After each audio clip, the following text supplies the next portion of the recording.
धन्यवाद कार्यक्रमका सभापतिजी, प्रमुख अतिथि, सङ्घीय मन्त्री, हाम्रा आदरणीय नेता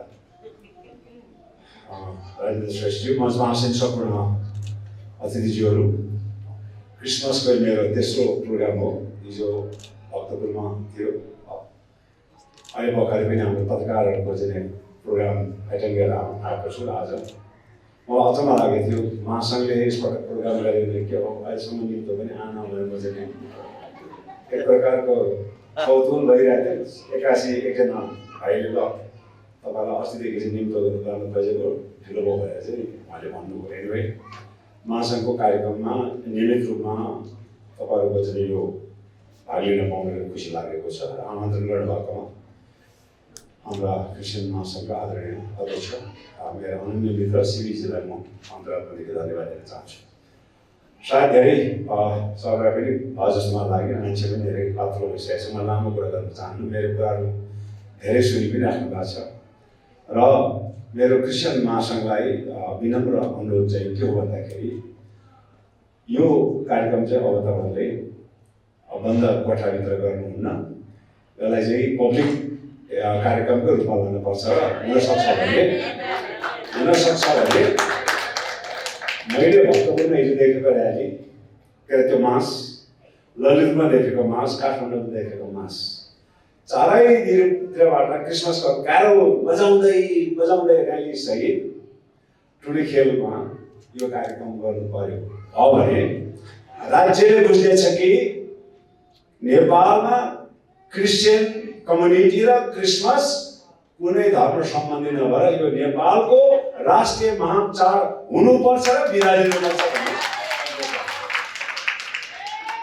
So from this year or from next year, Christmas should not be celebrated in a banquet, not in a hall or not in a hotel. It should be celebrated in where? Today. त्यसले राज्यलाई एक प्रकारको message पठाउँछ। यो पावन अवसरमा म तपाईँ सबैलाई जनजाति अभियान्ताको नाताले, धर्मनिरपेक्ष अभियान्ताको नाताले, क्रिस्चियन आफै नभए पनि म क्रिस्चियन धर्मावलम्बीहरूको सपोर्टरको नाताले तपाईँलाई सर्वप्रथम मेरी क्रिसमस जय मसी भन्न चाहन्छु। हिजो भक्तपुरमा धेरै नेताहरू आएको थियो, कसैलाई अभिवादन भनेर गए, कहिले जय नेपाल भनेर गए है, अनि अभिनन्दन पनि गरे। कसलाई अभिनन्दन गरे भने केपी ओलीको चाहिँ पार्टीको तर्फबाट जितेको लिएर अभिनन्दन गरे। जुन पार्टीले क्रिसमसको सार्वजनिक बिदा काटेको छ त्यसैको लिएर अभिनन्दन गरेपछि के त मेसेज? What message? हामी के मेसेज दिँदैछौँ त? भक्तपुर क्रिस्चियन कम्युनिटीले मैले भने कमसेकम मेयरको अफिसमा दसैँको जलपान कार्यक्रम शुभकामना आदान प्रदान गरे जस्तै यो मेयरले पनि त्यसरी क्रिसमसको पनि शुभकामना आदान प्रदान जलपान कार्यक्रम गरेर अभिनन्दन गरेर पनि ठिक है। जसरी एउटा चाहिँ धर्म चाडपर्वप्रति राज्य एउटा संरक्षक भएर काम गरिराखेको छ। आज दसैँको सम्पूर्ण चाडपर्वहरू टुडीखेलको सैनिक मञ्चमा तोडपड्काएर राष्ट्रपतिको उपस्थितिमा, प्रधानमन्त्रीको उपस्थितिमा, संवैधानिक अङ्गका प्रमुखको उपस्थितिमा मनाउँछ भने यो क्रिसमसले त्यो अधिकार राख्दछ। यो धर्मनिरपेक्ष मुलुकमा 25 लाख नेपालीहरूले मान्ने चाड हो। त्यसकारण यसले त्यो मान्यता राख्दछ र यसले त्यो अधिकार पनि राख्दछ। त्यसकारण सैनिक मञ्चमा पनि मनाउनु पर्छ भन्ने म चाहन्छु। क्रिस्चियन महासङ्घले चाहिँ पैसा उठाएर मनाउने चाड हो। राज्यलाई लोन गर्नु पर्यो, राज्यलाई के अरे बजेट चाहिँ निकास गर्नु पर्यो। मैले पटक तपाईँलाई भन्ने गरेको छु। अब हामीले मानिसको अनुहार हेरेर गलत पार्टीलाई तपाईँ हामीले भोट दियो भने हामी पटक आज हाम्रो क्रिस्चियन महासङ्घको अध्यक्षज्यू अहिलेको संस्कृति पर्यटन मन्त्रीसँग उहाँको घम्साघम्सी तपाईँले देख्नुभयो। एउटा 25 लाख भन्दा बढी सदस्यहरूले साझा संगठनको अध्यक्षताप्रतिको जुन व्यवहार छ त्यसले राज्य कस्तो छ क्रिस्चियन धर्मावलम्बीहरूप्रति त्यो कुरा म स्पष्ट पार्न चाहन्छु। त्यसकारण तपाईहरुले अहिले धारणा दिनुस्। यो क्रिसमसको दिन सार्वजनिक बिदा हो, शनिबार पर्यो, अर्को चाडपर्वमा के हुन्छ? शनिबार चाहिँ सार्वजनिक बिदा भयो भने अर्को दिन बिदा दिन्छ। शनिबार क्रिसमस पर्यो भने आइतबार सार्वजनिक बिदा घोषणा गर्नु पर्यो भने चाहिँ मात्र त्यो बात गर्नुपर्छ। यहाँ हामीले चाडपर्वमा बिदा माग्दाखेरि सम्बन्धित धार्मिक समुदायलाई, सम्बन्धित जाति समुदायलाई भनिदिन्छ हाम्रो नानी पढ्ने स्कुल खुला भएर के हुन्छ? त्यो क्रिसमसको सार्वजनिक छुट्टी दिएन भने स्कुल खुल्छ। तपाईँको बच्चाको जाँच हुन सक्छ, त्यहाँ जाँच चलिराखेको हुन सक्छ। परिवारसँग बसेर क्रिसमस मनाउनकै जाँच दिने जाने तपाईँको अदालतमा मुद्दाको पेशी चलेको होला। त्यसकारण सार्वजनिक बिदापछि राज्यको कुनै अङ्ग चल्दैन, तपाईँ ढुक्कले चाहिँ क्रिसमस मनाउन सकिन्छ। त्यस कारणले त्यतातिर तपाईँ जानु। अर्को कुरा, क्रिस्चियन साथीहरूले कमल थापाको मूल एजेन्डा, पोलिटिकल एजेन्डा के हो भन्नुहोस् त? के हो भन्नुहोस्? हिन्दू राजा अनि हिन्दू राज्य। हिन्दू राज्यको एजेन्डा बोकेर कमल थापाले 25 जना माननीय ल्याएर तपाईँ हाम्रो जुन सार्वजनिक प्राप्त धर्मनिरपेक्षता सनातन धर्मसँग जोडेछ कि छोडे? कतिजना माननीय? 25 जना माननीय। इमेजिन, तपाईसँग 35 लाख क्रिस्चियन मेम्बर्स छ, त्यसमा सबै बालिक मताधिकार नहोला, 15 लाख त होला। 15 लाखले मत एक ठाउँमा हाल्यो भने कतिजना मान्य चुन्नु पर्छ थाहा छ? 50 जना माननीय संसद क्रिस्चियन धर्मावलम्बीबाट सदनमा भयो भने सिबी गजराजजी क्रिस्चियन महासभा अध्यक्षले ज्ञापन पत्र बोकेर क्रिसमसको छुट्टी चाहियो भनेर जानु पर्दैन। त्यो चेतना आउँदैन। हामीसँग त्यो पोलिटिकल कन्सियसनेस, त्यो पोलिटिकल अवेरनेस छैन। त्यो पोलिटिकल अवेरनेस अब तपाईँलाई हुनुपर्छ। पानी हाल्ने बेलामा नासपातीको रूपमा पानी हाल्ने, भोट हाल्ने बेलामा नासपातीको भोटको मुनि चाहिँ मल हाल्ने, अनि खोज्ने बेलामा चाहिँ एप्पल खोजेर हुन्छ। त्यसकारण क्रिसमसमा छुट्टी चाहिन्छ। क्रिस्चियन धर्मावलम्बीहरूलाई निर्धक्कसँगले I am Christian, I am Nepali Christian and I have a Bible at my home, त्यो साहस तपाईमा आउनका लागि नीति निर्माण गर्ने ठाउँमा क्रिस्चियन धर्मावलम्बी माननीय भक्तपुरमा चाहिँ नि महेश बस्नेतलाई भोट दिने, उसको एजेन्डा हिन्दू अधिराज्य छ। युवा नेता हेर्दा पनि अलि ह्यान्डसम पनि छ, गगन थापालाई भोट दिने, उसको एजेन्डा हिन्दू अधिराज्य। शेखर कोइरालाको एजेन्डा हिन्दू अधिराज्य भएपछि क्रिस्चियनहरूले अब भोट दिनु मिल्यो? युवाको नेताको नाममा कोइराला परिवारको नाममा दिनलाई भोट दिनु के हुन्छ? अब राजेन्द्र लिम्देन यहाँ साथ क्रिस्चियन साथीहरू हाम्रो लिम्बू यसलाई त भोट दिउँ भने भोट दिनु के हुन्छ? के आउँछ भन्नुहोस् त? हिन्दू अधिराज्य आउँछ। तपाईमाथि हिन्दू पण्डितले गीता, स्वस्तानी व्रतको कथा, महाभारतको चाहिँ किताब बोकेर चाहिँ गाउँ गाउँमा प्रवचन गर्दाखेरि त्यो स्वतन्त्रता उडाइरहनेछ। तपाईँलाई बाइबल बोकेर गोजीमा हिँड्यो भने तपाईँलाई के हुन्छ? गिरफ्तारी हुन्छ। तपाईँलाई अहिले पनि मानसिक त्रासमा बुझ्दछु छु। क्रिस्चियन धर्मावलम्बी साथीहरू कहिलेकाहीँ चर्चमा जाँदाखेरि गोजीमा बाइबल बोक्दाखेरि त्यसलाई चाहिँ रुमालले सुकेर बोकेर हिँडेको मैले देखिहाल्यो भने चिची दूर पो गर्छ कि अहिले पनि हाम्रो समाजमा छ। यसो क्रिस्चियन धर्मावलम्बी साइबाट गयो भने एलियन्स जस्तो अमानवीय व्यवहार, त्यो मान्छे नै होइन जस्तो। उसले त्यति पनि आज उहाँ क्रिस्चियन धर्म मान्नुहुन्छ पनि भन्दैन। आज देख्दाखेरि मैले कुलोले यसैमा स्वासी गाएर। त्यसकारण म तपाईँलाई के भन्न चाहन्छु भन्दाखेरि यसुले, प्रभु यसुले पनि सिंह मानव मुक्तिको लागि he was ready to crucify himself। आज प्रभुले क्रुसिफाई नभएको भए त्यो मुक्ति हामीले प्राप्त गर्न सक्दैनौँ। अनि अब जो पार्टी जसलाई तपाईले भोट दियो त्यही पार्टीले तपाईको धर्म संस्कृतिमाथि दमन गर्छ, शोषण गर्छ, त्यसलाई त्याग्न तपाईँ सक्नुहुन्न। You must. अस्ति पास्टरको प्रोग्राम थियो, त्यस्ता पार्टीलाई त्यस्ता व्यक्तिलाई तपाईँले चिनेर चाहिँ समयमा परास्त गर्नु भएन भने doesn't matter, your number goes let's say अर्को 1 करोड पुगोस् क्रिस्चियन कम्युनिटी नम्बर, चर्चको संख्या तपाईँको 5,000 पुगोस्, nothing is going to change. You will be discriminated, you will be punished, you will not have a religious freedom. त्यसकारण अब तपाईले भोट मासुला खाएर हेर्नु, व्यक्तिको अनुहार हेरेर चाहिँ भोट दिने होइन। पार्टीको नीति सिद्धान्तमा के लेखेको छ त्यो नीति हेरेर तपाईले भोट दिने। जनता समाजवादी पार्टीको तर्फबाट म ग्यारेन्टी गर्छु 2/3 हाम्रो पार्टीले ल्याएको खण्डमा धर्मनिरपेक्ष लागू हुनेछ, क्रिसमसको दिन पब्लिक हलिडेज हुनेछ, क्रिसमसलाई एउटा राष्ट्रिय पर्वको रूपमा राज्यले ओन गर्नेछ, त्यो ग्यारेन्टी मैले दिन्छु। त्यसकारण अब स्थानीय तहको निर्वाचन सुन्दैछ, वडा तहको दिने वडा अध्यक्षको कति अधिकार छ, मेयरको त कुरै नगर्नुहोस्, कति अधिकार छ कति अधिकार छ।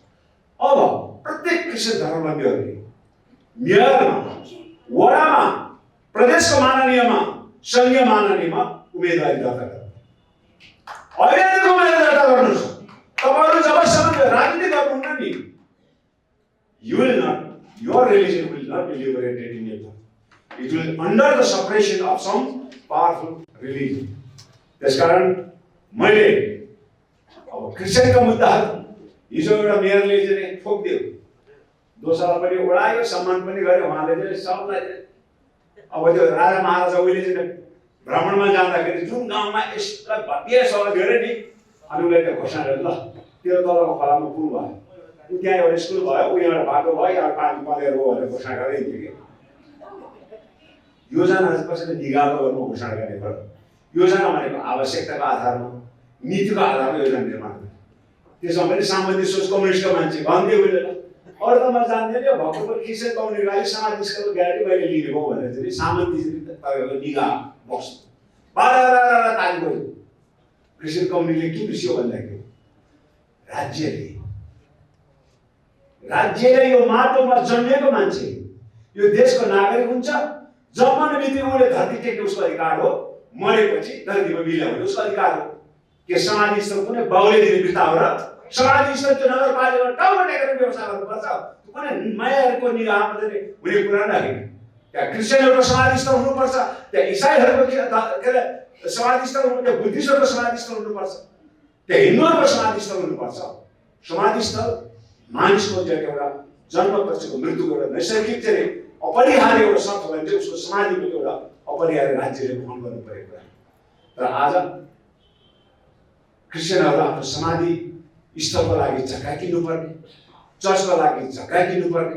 तपाईँ काठमाडौँ उपत्यकामा हेर्नुहोस् त, जति सार्वजनिक जग्गा खाली छ त्यहाँ के भन्छ, फर्स्ट के भन्छ, मन्दिर भन्छ।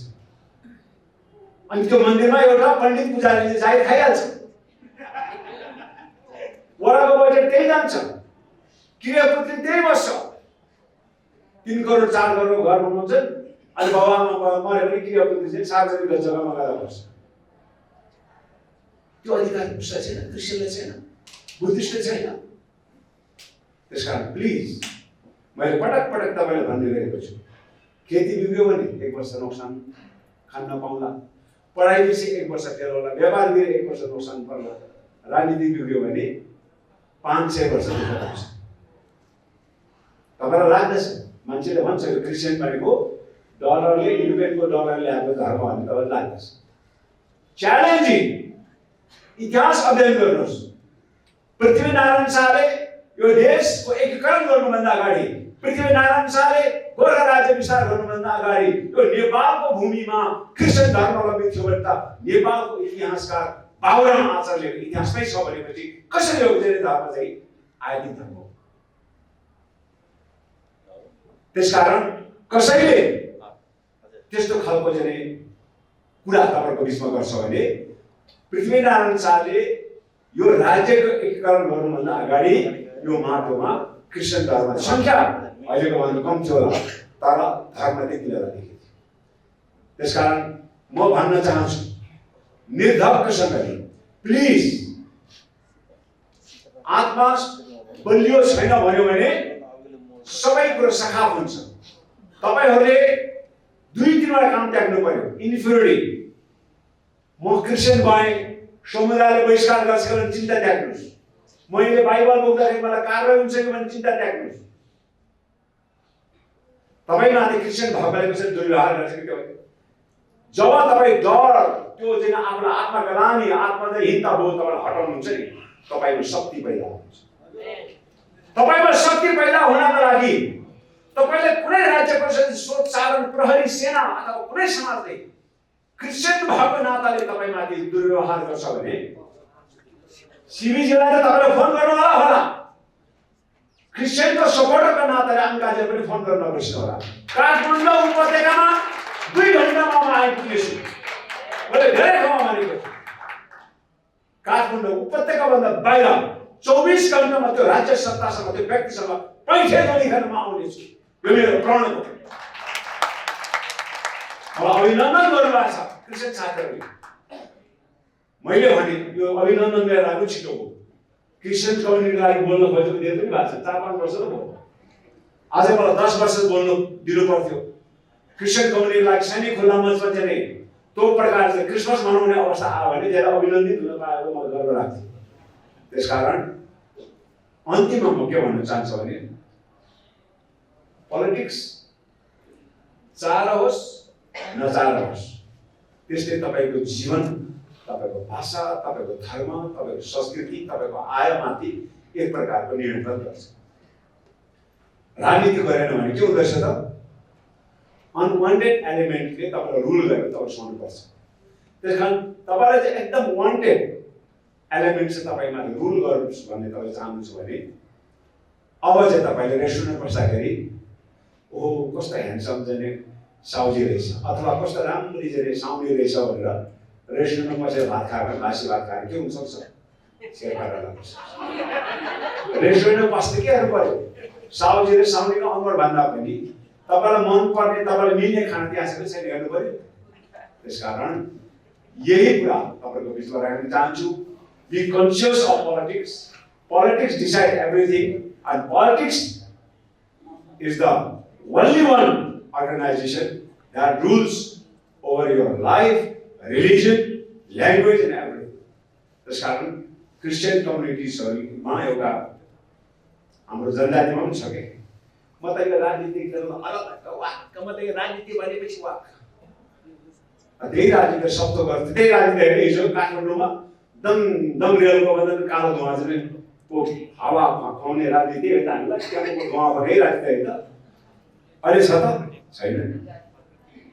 त्यसकारणले कुन राजनीतिक पार्टीलाई पावरमा ल्याउँदाखेरि त्यसले चाहिँ तपाईँ हाम्रो हित गर्छ, हाम्रो भाषाको, हाम्रो धर्मको प्रतोकको हित गर्छ भन्ने कुरा तपाईँले ख्याल गर्नु होला। मैले भनेको पार्टीको नीति कहाँ हुन्छ? प्रचण्डको मुखमा, असोराको मुखमा होइन। पार्टीको नीति त्यसको घोषणापत्रमा हुन्छ। घोषणापत्र अध्ययन गर्ने, घोषणापत्रमा के लेखेको छ, त्यसको आधारमा कुन पार्टी चाहिँ जिताउँदा ठिक हुन्छ एक कुरा तपाईँले चाहिँ राख्नु होला। त्यसपछि तपाईँको समाधिस्थलको कुरा, छुट्टी पाउने कुरा लगाएर चाहिँ एकदम स्वतन्त्र ढङ्गले आफ्नो चाहिँ धर्मको अभ्यास गर्ने स्वतन्त्रता तपाईँलाई पाउनुको लागि म त भन्छु जनता समाजवादी म त अब एउटा साथीले त पार्टी पनि खोल्न आउनुभएको छ। क्रिस्चियन साथीहरू हुनुहुन्छ नभए पार्टी पनि खोल्नुहोस्, होइन भने पार्टी खोलेन भने पनि Christian friendly parties, Christian communities friendly पार्टीलाई तपाईँले भोट हाल्नुहोस्। एन्ड अस्योर म जनजाति अभियानको नाताले धर्मनिरपेक्षको एउटा योद्धाको नाताले आई अस्योर मेरो पार्टीले प्रधानमन्त्री भएको दिन, मेरो पार्टीले 2 थर्ड मेजोरिटी पाएको दिन, मेरो पार्टीले रुल गरेको ठाउँमा क्रिसमसको लागि सार्वजनिक बिदा, क्रिस्चियन धर्मावलम्बीको लागि धार्मिक स्वतन्त्रताका कुरा, समाज स्तरका यी यावत कुराहरूको लागि सम्बोधन गर्न मैले एउटा पनि सिक्का मैले बाँकी राखेको छैन। यही कुरा तपाईँको बिचमा राख्छु। Once again all Christian communities merry Christmas. यो वर्ष तपाईँहरू सबैको लागि सुखद रहोस्। प्रभु यीशुले हाम्रो जीवनमा सदा सर्वदा सुख राखोस्। एउटा चाहिँ फेयरबाट तपाईँलाई मुक्त गरोस्। यही त तपाईँलाई बुझ्नलाई बिदा हुन चाहन्छु। Every one second merry Christmas and जय मसीह। यो क्रिसमस शुभकामना आदान प्रदान बागमती प्रदेशले आयोजन गर्नुभएका कार्यक्रमका सभापतिज्यू, आजको प्रमुख अतिथि नेपाल सरकारको माननीय मन्त्रीज्यू, राजनीतिक पार्टीहरूका प्रतिनिधिज्यूहरू, बुद्धिजीवी डाक्टर मित्र परियारज्यू, महासङ्घका पदाधिकारीज्यू लगायतका सबै वरिष्ठ पास्टरज्यू र यस कार्यक्रमलाई भव्य र सफल बनाउनको निमित्त उपस्थित हुनुभएका सबै मेरा दाजुभाइ दिदीबहिनीहरू, पत्रकार मित्रहरूमा जय मसीहको अभिवादन टक्राउँछु। विशेष गरी म लामो बोल्न चाहन्न। हाम्रो आजको प्रमुख अतिथिज्यू पनि हतारमै हुनुहुन्छ र यो आजको कार्यक्रम चाहिँ विशेष गरिकन यो शुभकामना आदान प्रदान कार्यक्रम र यो क्रिसमस महोत्सव एउटा विश्वव्यापी रूपमा मनाइने एउटा उत्सव हो। रह्यो समस्या के हो भन्दा राजनीतिक दलहरूलाई नबोलाउ पनि हाम्रा सबै समस्या राजनीतिक दलहरूसँगै छ। राजनीतिक दलहरूलाई बोलाउँदाखेरि या दुईजना मान्छे चाहिँ छुट्याउने मान्छे राख्नु पर्ला कि या कार्यक्रममा भनाइ भयो अहिले हामीलाई आयोजकलाई डर मर्नु। अब यहाँ माननीय मन्त्रीज्यूलाई हामी एउटा के अरे एउटा उत्सवमा शुभकामना आदान प्रदान गर्न बोलाइरहेका छौँ। अब चारैतिरबाट चाहिँ गाली गर्दाखेरि मलाई पो अलिक डर लाग्यो। त्यसले गर्दाखेरि अब फेरि हाम्रो अतिथिज्यूहरू थुप्रै हुनुहुन्छ अनि थुप्रै कुरा हाम्रो अतिथिज्यूहरूले सुन्न मन लाग्छ। समय थोरै भनेर छोटो भन्नु पर्दाखेरि पनि नमजा लाग्ने यी थुप्रै कुराहरू आयोजकको मर्म हो। मैले तपाईँहरूलाई सेयर गरेको हामी यसमा क्षमा चाहन्छौँ र यो मात्रै एउटा के हो भन्दा एउटा शुभकामना आदान प्रदानको माध्यमद्वारा तपाईँहरू हामी बिचमा एउटा अलिकति चाहिँ नजिक घुलमिल हुन खोजेको यो विषय हो। र अब म यहाँ उभिएपछि मैले एउटा कुरा बताउनै पर्छ। यो क्रिसमस महोत्सव आज तपाईँहरूले सबैले थाहा पाइराख्नुपर्ने कुरा के हो भन्दा संसारभरमा सबैभन्दा बढी मानिसहरूले मनाउने उत्सव चाहिँ यो क्रिसमस हो। पर्वहरू चाहिँ थुप्रै खालका मनाउँछ, थुप्रै खालका तपाईँको चाहिँ पर्वको नामहरू दिइन्छ। तर यो क्रिसमस यीशु ख्रीष्टको जन्म बढादिन चाहिँ संसारभरमा सबैभन्दा बढी मानिस जातिहरूले मनाउँछ।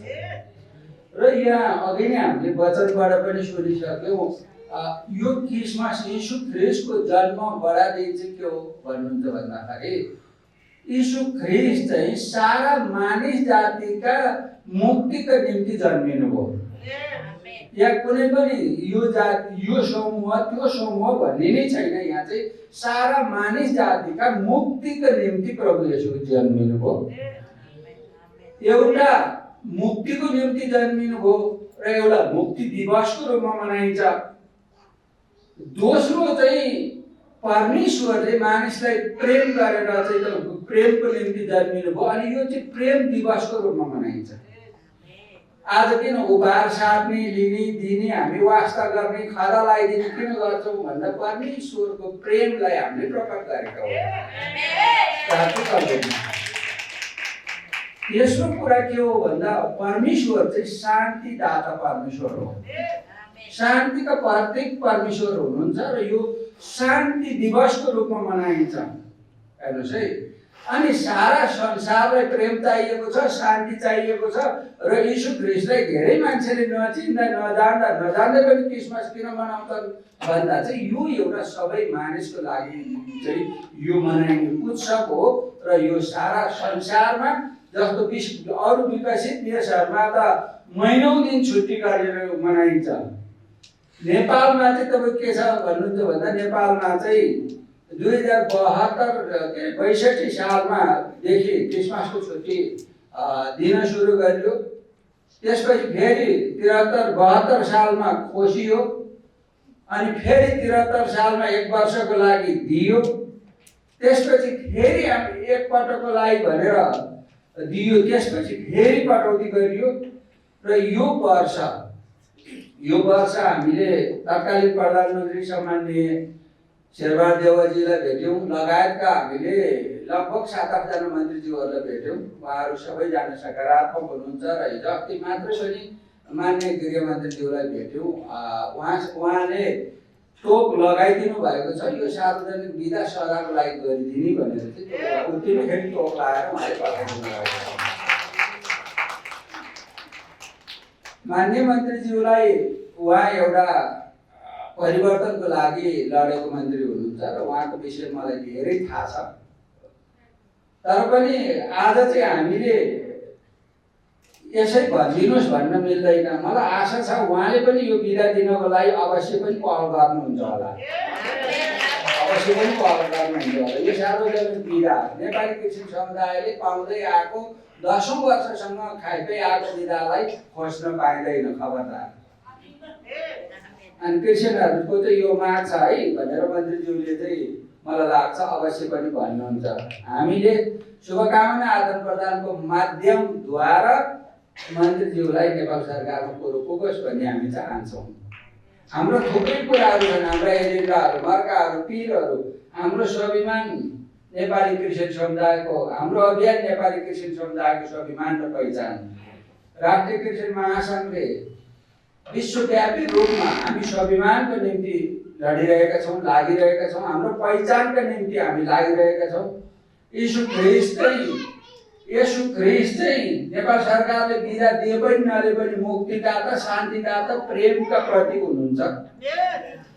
तर नेपाली कृषकको स्वाभिमानको लागि हामीलाई बिदा चाहिन्छ। यदि यो सरकारले हामीलाई बिदा दिएन भनेदेखि यसको परिणाम यो सरकारले धेरै ठुलो मूल्य चुकाउनु पर्छ। देशव्यापी रूपमा अभियान बनाएर यो सरकारमा रहेका सबै गठबन्धनलाई नेपालको कृषिले बहिष्कार गर्दै हिँडौँ भन्ने अभियान चलाउँछु मैले। किन भन्दा यो अलिक कडा भयो कि माग पाउनुहुन्छ जोसमा भनिहालिन्छु, म त्यो हेर्दा चाहिँ नभन्नु पर्यो जस्तो लाग्यो। बिदा दिन्छु भनेकै थियो, किन पर्यो भन्नु भएको। त्यसले गर्दा अब भयो कुरा एउटा के भन्न चाहन्छु भन्दा अब हामीले यो नेपाली कृषक समुदायको यो क्रिसमसलाई मात्रै नभएर यो सबै खालका समस्याको समाधान गर्नको लागि नेपाली कृषक समुदाय यो देशभित्र रहेका सबै कृषकहरूका राष्ट्रिय सरकारको विषयमा नेपाल सरकारसँग हाम्रा सहमतिहरू भइसकेका छन्। त्यसलाई व्यवहारिक रूपमा कार्यान्वयन गरेर त्यसलाई चाहिँ हाम्रो अभियान यो नेपाली कृषक समुदायको स्वाभिमान र पहिचान, हामीले हाम्रो स्वाभिमान हाम्रो गुमेको छ, हाम्रो पहिचान हामीबाट खसिएको छ, त्यसलाई हामीले स्थापित गर्नको लागि यो क्रिसमस 2078 प्रभु येशूको जन्म दिनको यो उत्सवले एउटा नयाँ सन्देश दियोस् भन्ने म शुभकामना दिन चाहन्छु। रह्यो म अलिकति हाम्रो डाक्टर महेन्द्र परियारजीलाई उहाँले जुन खालको एउटा हृदयदेखि नै आन्दोलन अभियान चलाइरहनु भएको छ, म धन्यवाद दिन चाहन्छु, आभार प्रकट गर्न चाहन्छु। उहाँले धेरै ठाउँ बोलिरहनु भएको छ। यो भइरहेको छ के हो भन्दाखेरि अलिकति तरिका नमिल्या हो कि त्यो तरिका चाहिँ के हो भन्दा यो विभेद भनेको कुरा चाहिँ के हो भने त्यो मस्तिष्कसँग जोडिएको हुन्छ। एक कानुन मात्र बनाएर नै हुँदो रहेछ। 51 सालमै प्रधानमन्त्री शेरबहादुर देउवा हुँदाखेरि जातीय छुवाछुत उन्मूलन भनेर घोषणा गरिसक्या हो। तपाईँले देख्नुभयो त फेरि छुवाछुतकै लागि नेपाल सरकारको चाहिँ तपाईँको मुद्दामा नेपाल सरकारका मन्त्री चाहिँ झन्डा हालेर गएर छुवाछुतमा केसमा थुनिएको मान्छेलाई निकालेर लिएर आए।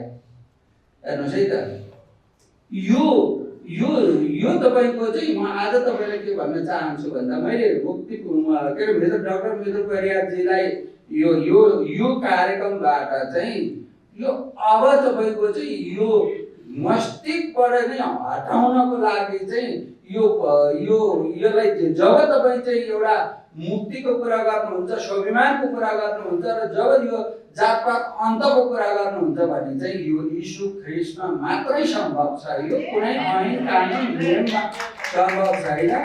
र यहाँ म अनुरोध गर्न चाहन्छु, आगोको भोग्रोभित्र मित्र परिवार बसिरहनु भएको छ अनि पोल्यो आइया आथा भनेर चिच्याइरहनु भएको छ। तर त्यो भोग्रोबाट म अनुरोध गर्छु, फुत्तै निक्लिनुहोस्, तपाईँ पानीको पोखरीमा बस्नुहुन्छ। फुत्तै निक्लिनुहोस् क्या। त्यो आगोले पोल्छ भन्ने कुरो थाहा हुँदा हुँदै किन फेरि केही धर्ममा तपाईँ बसिरहेको क्या? यीशु ख्रीष्टमा नर र नारी मात्रै छ त्यहाँ। बाइबलले, पवित्र बाइबलले कुनै पनि जातपातको चाहिँ तपाईँको कुरा गरेको छैन। महिला र पुरुष बाहेक जातपात त्यहाँ छँदै छैन।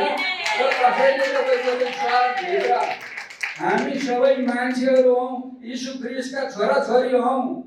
जसले यीशु ख्रीष्टलाई स्वीकार गर्छ पवित्र जाति, पुजारी, राजकीय विधि बनिन्छ। दलित होइन। अब क्रिस्चियन भित्र कोही दलितै हुँदैन, ऊ राजकीय पुजारी गिरी हुन्छ। आज म राष्ट्रिय क्रिस्चियन महासङ्घको अध्यक्ष छु, म राजकीय जाति, म पुजारी गिरी हुँ। म सबै क्रिस्चियन धर्मावलम्बीहरूको तपाईँको चाहिँ म अध्यक्ष हो। मैले पछुताउनु पर्दैन, म खुसी छु। म एक दिन देख्न चाहन्छु डाक्टर मित्र परियारलाई, पास्टर मित्र परियार। अनि त्यसपछि उहाँको मनमा शान्ति मिलिन्छ। उहाँले साराले भन्न पाउनुहुन्छ, म मुक्तिको लागि धेरै वर्ष लन्डन गएर पिएचडी गरेँ, फर्केर नेपाल आएँ, यति वर्ष म कराएँ। साँचो मुक्ति त यीशुमा रचालेको पवित्र भन्ने कुराले केही असर पर्यो भने मलाई क्षमा गर्न, सबै कुरा यही हो।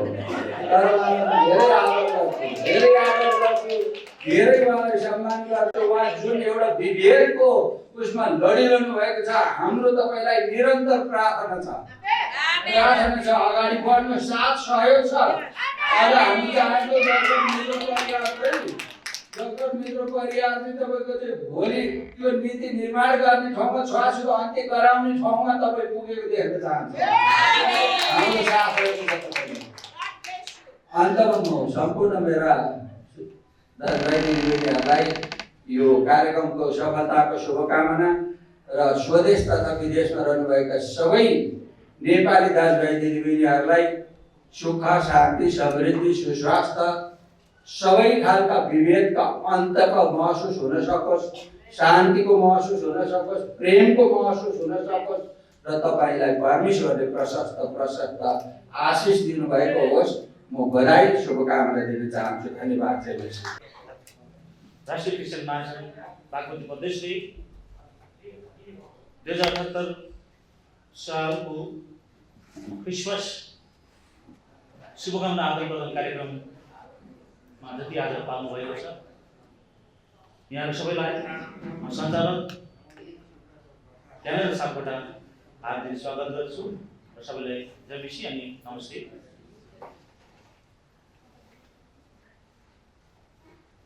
हामी 2021 को पूर्व सन्ध्यामा हामी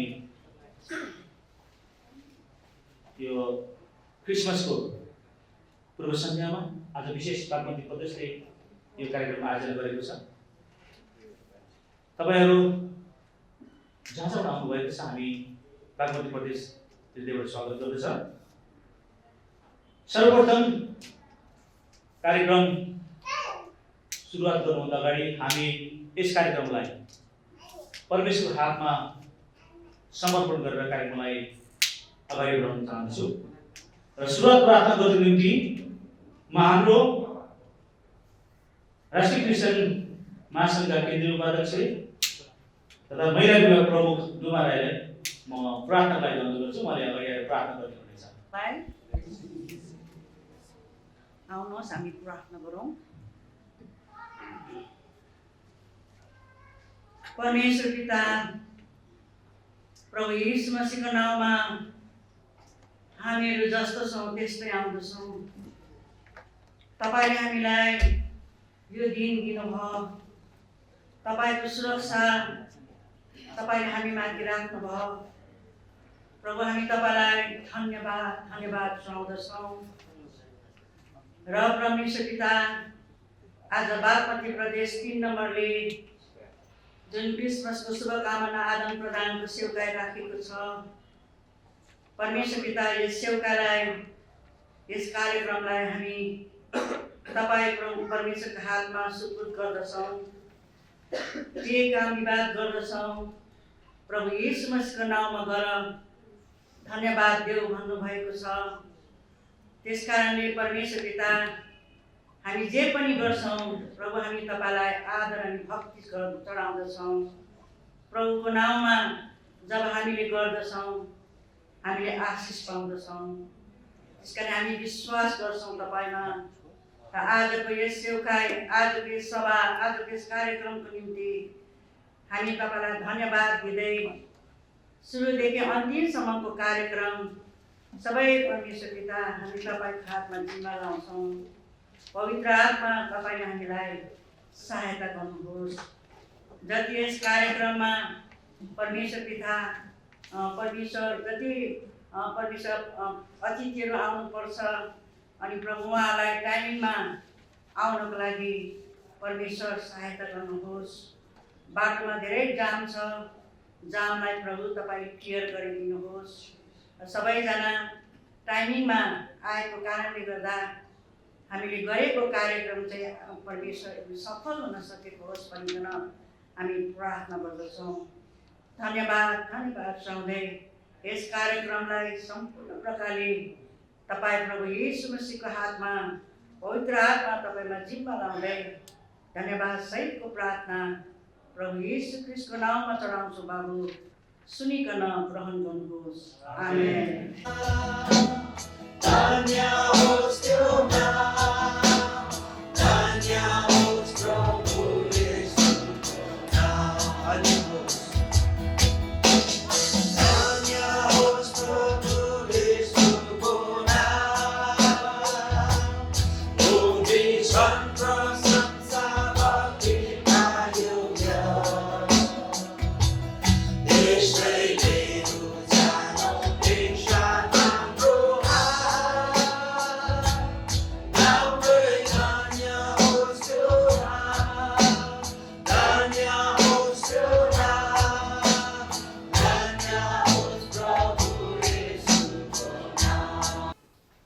आउनुभएको छ उहाँलाई स्वागत गरिदिनु निम्ति स्वागत मन्दिरको लागि हाम्रो बागमती प्रदेशका उपप्रमुख रेणु श्रेष्ठजीलाई म अगाडि आउनु गर्छु। उहाँले स्वागत मन्दिर दिनुहोस्।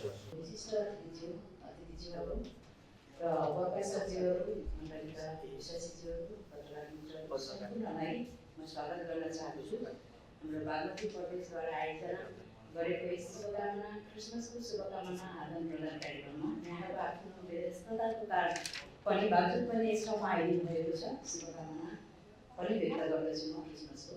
यहाँलाई स्वागत भन्दछु। आफ्नो कामधन्दाहरू छोडेर यस ठाउँमा आउनुभयो, हाम्रो निम्तालाई स्वीकार गर्नुभयो, त्यसको लागि धेरै धेरै धन्यवाद र स्वागत गर्दछु। तपाईँहरू बिचमा ख्रिस्टको शुभ सन्देश दिएर राष्ट्रिय क्रिस्चियन महासङ्घका वरिष्ठ सदस्य रेभरेन्ड डाक्टर फिलोमन खड्का छेत्रीजीलाई म यो समय दिन्छु। सबैलाई जय मसीह अनि ह्याप्पी क्रिसमस। हालेलुया। हाम्रो अभियान नेपाली क्रिस्चियन समुदायको स्वाभिमान र पहिचानको घोषणा गर्दै हामीले क्रिसमस महोत्सव मनाइराखेका छौँ। अनि प्रभु हाम्रो साथमा हुनुहुन्छ, हामीलाई आशिष दिइराख्नु भएको छ र यसरी हामी फेरि पनि भेला भएका छौँ। प्रभुलाई हामी धन्यवाद दिन चाहन्छौँ। र आजको यो सभाको सभाध्यक्ष, राष्ट्रिय क्रिस्चियन महासङ्घका अध्यक्ष लगायत वरिष्ठ व्यक्तित्वहरू जो यहाँ हुनुहुन्छ, म तपाईँ सबैलाई बडो आदरको साथमा परमेश्वरको पवित्र वचन सुन्नका लागि स्वागत गर्न चाहन्छु। आउनुहोस् हामी आजको निम्ति परमेश्वरको पवित्र वचनलाई अलिकति पढेर सुरु गर्नेछौँ। यशायाको 9 अध्याय, यशायाको पुस्तक तपाईले बाइबल बोक्नु भएको छ भने यशायाको 9 अध्यायको म 6 पद अहिले पढ्दैछु। यसरी लेखिएको छ, किनभने हाम्रो निम्ति एउटा बालकको जन्म भएको छ। हाम्रो निम्ति एउटा बालकको जन्म भएको छ। हाम्रो निम्ति एउटा छोरो दिएको छ। शासन उहाँको काँधमा हुनेछ। उहाँ अचम्मका सल्लाहकार, शक्तिशाली परमेश्वर, अनन्तका पिता, शान्तिका राजकुमार कहलाइनुहुनेछ। आमेन, हालेलुया। हाम्रो निम्ति एउटा बालकको जन्म भएको छ। सुरुको वाक्य, हाम्रो निम्ति एउटा बालकको जन्म भएको छ। म 9 अध्यायको 2 पद पनि पढ्न चाहन्छु। लेखेको छ, अन्धकारमा हिँड्ने मानिसहरूले एउटा ठुलो ज्योति देखेका छन्। मृत्युको छायाको देशमा बस्ने मानिसहरू बस्नेहरूमाथि एउटा ज्योति उदाएको छ। यो बालक जसको जन्म भएको छ, यो बालक जुन बालक तपाईँ र हामीलाई दिएको छ, त्यो बालक एउटा ज्योति हुनुहुन्छ, स्वर्गीय ज्योति। घामको जुनको दरकार पर्दैन, उहाँ आफै ज्योति हुनुहुन्छ, आफै चम्किनुहुन्छ। अनि त्यो चाहिँ प्रभु येशू ख्रीष्ट हुनुहुन्छ। आज म तपाईलाई थोरै समय लिएर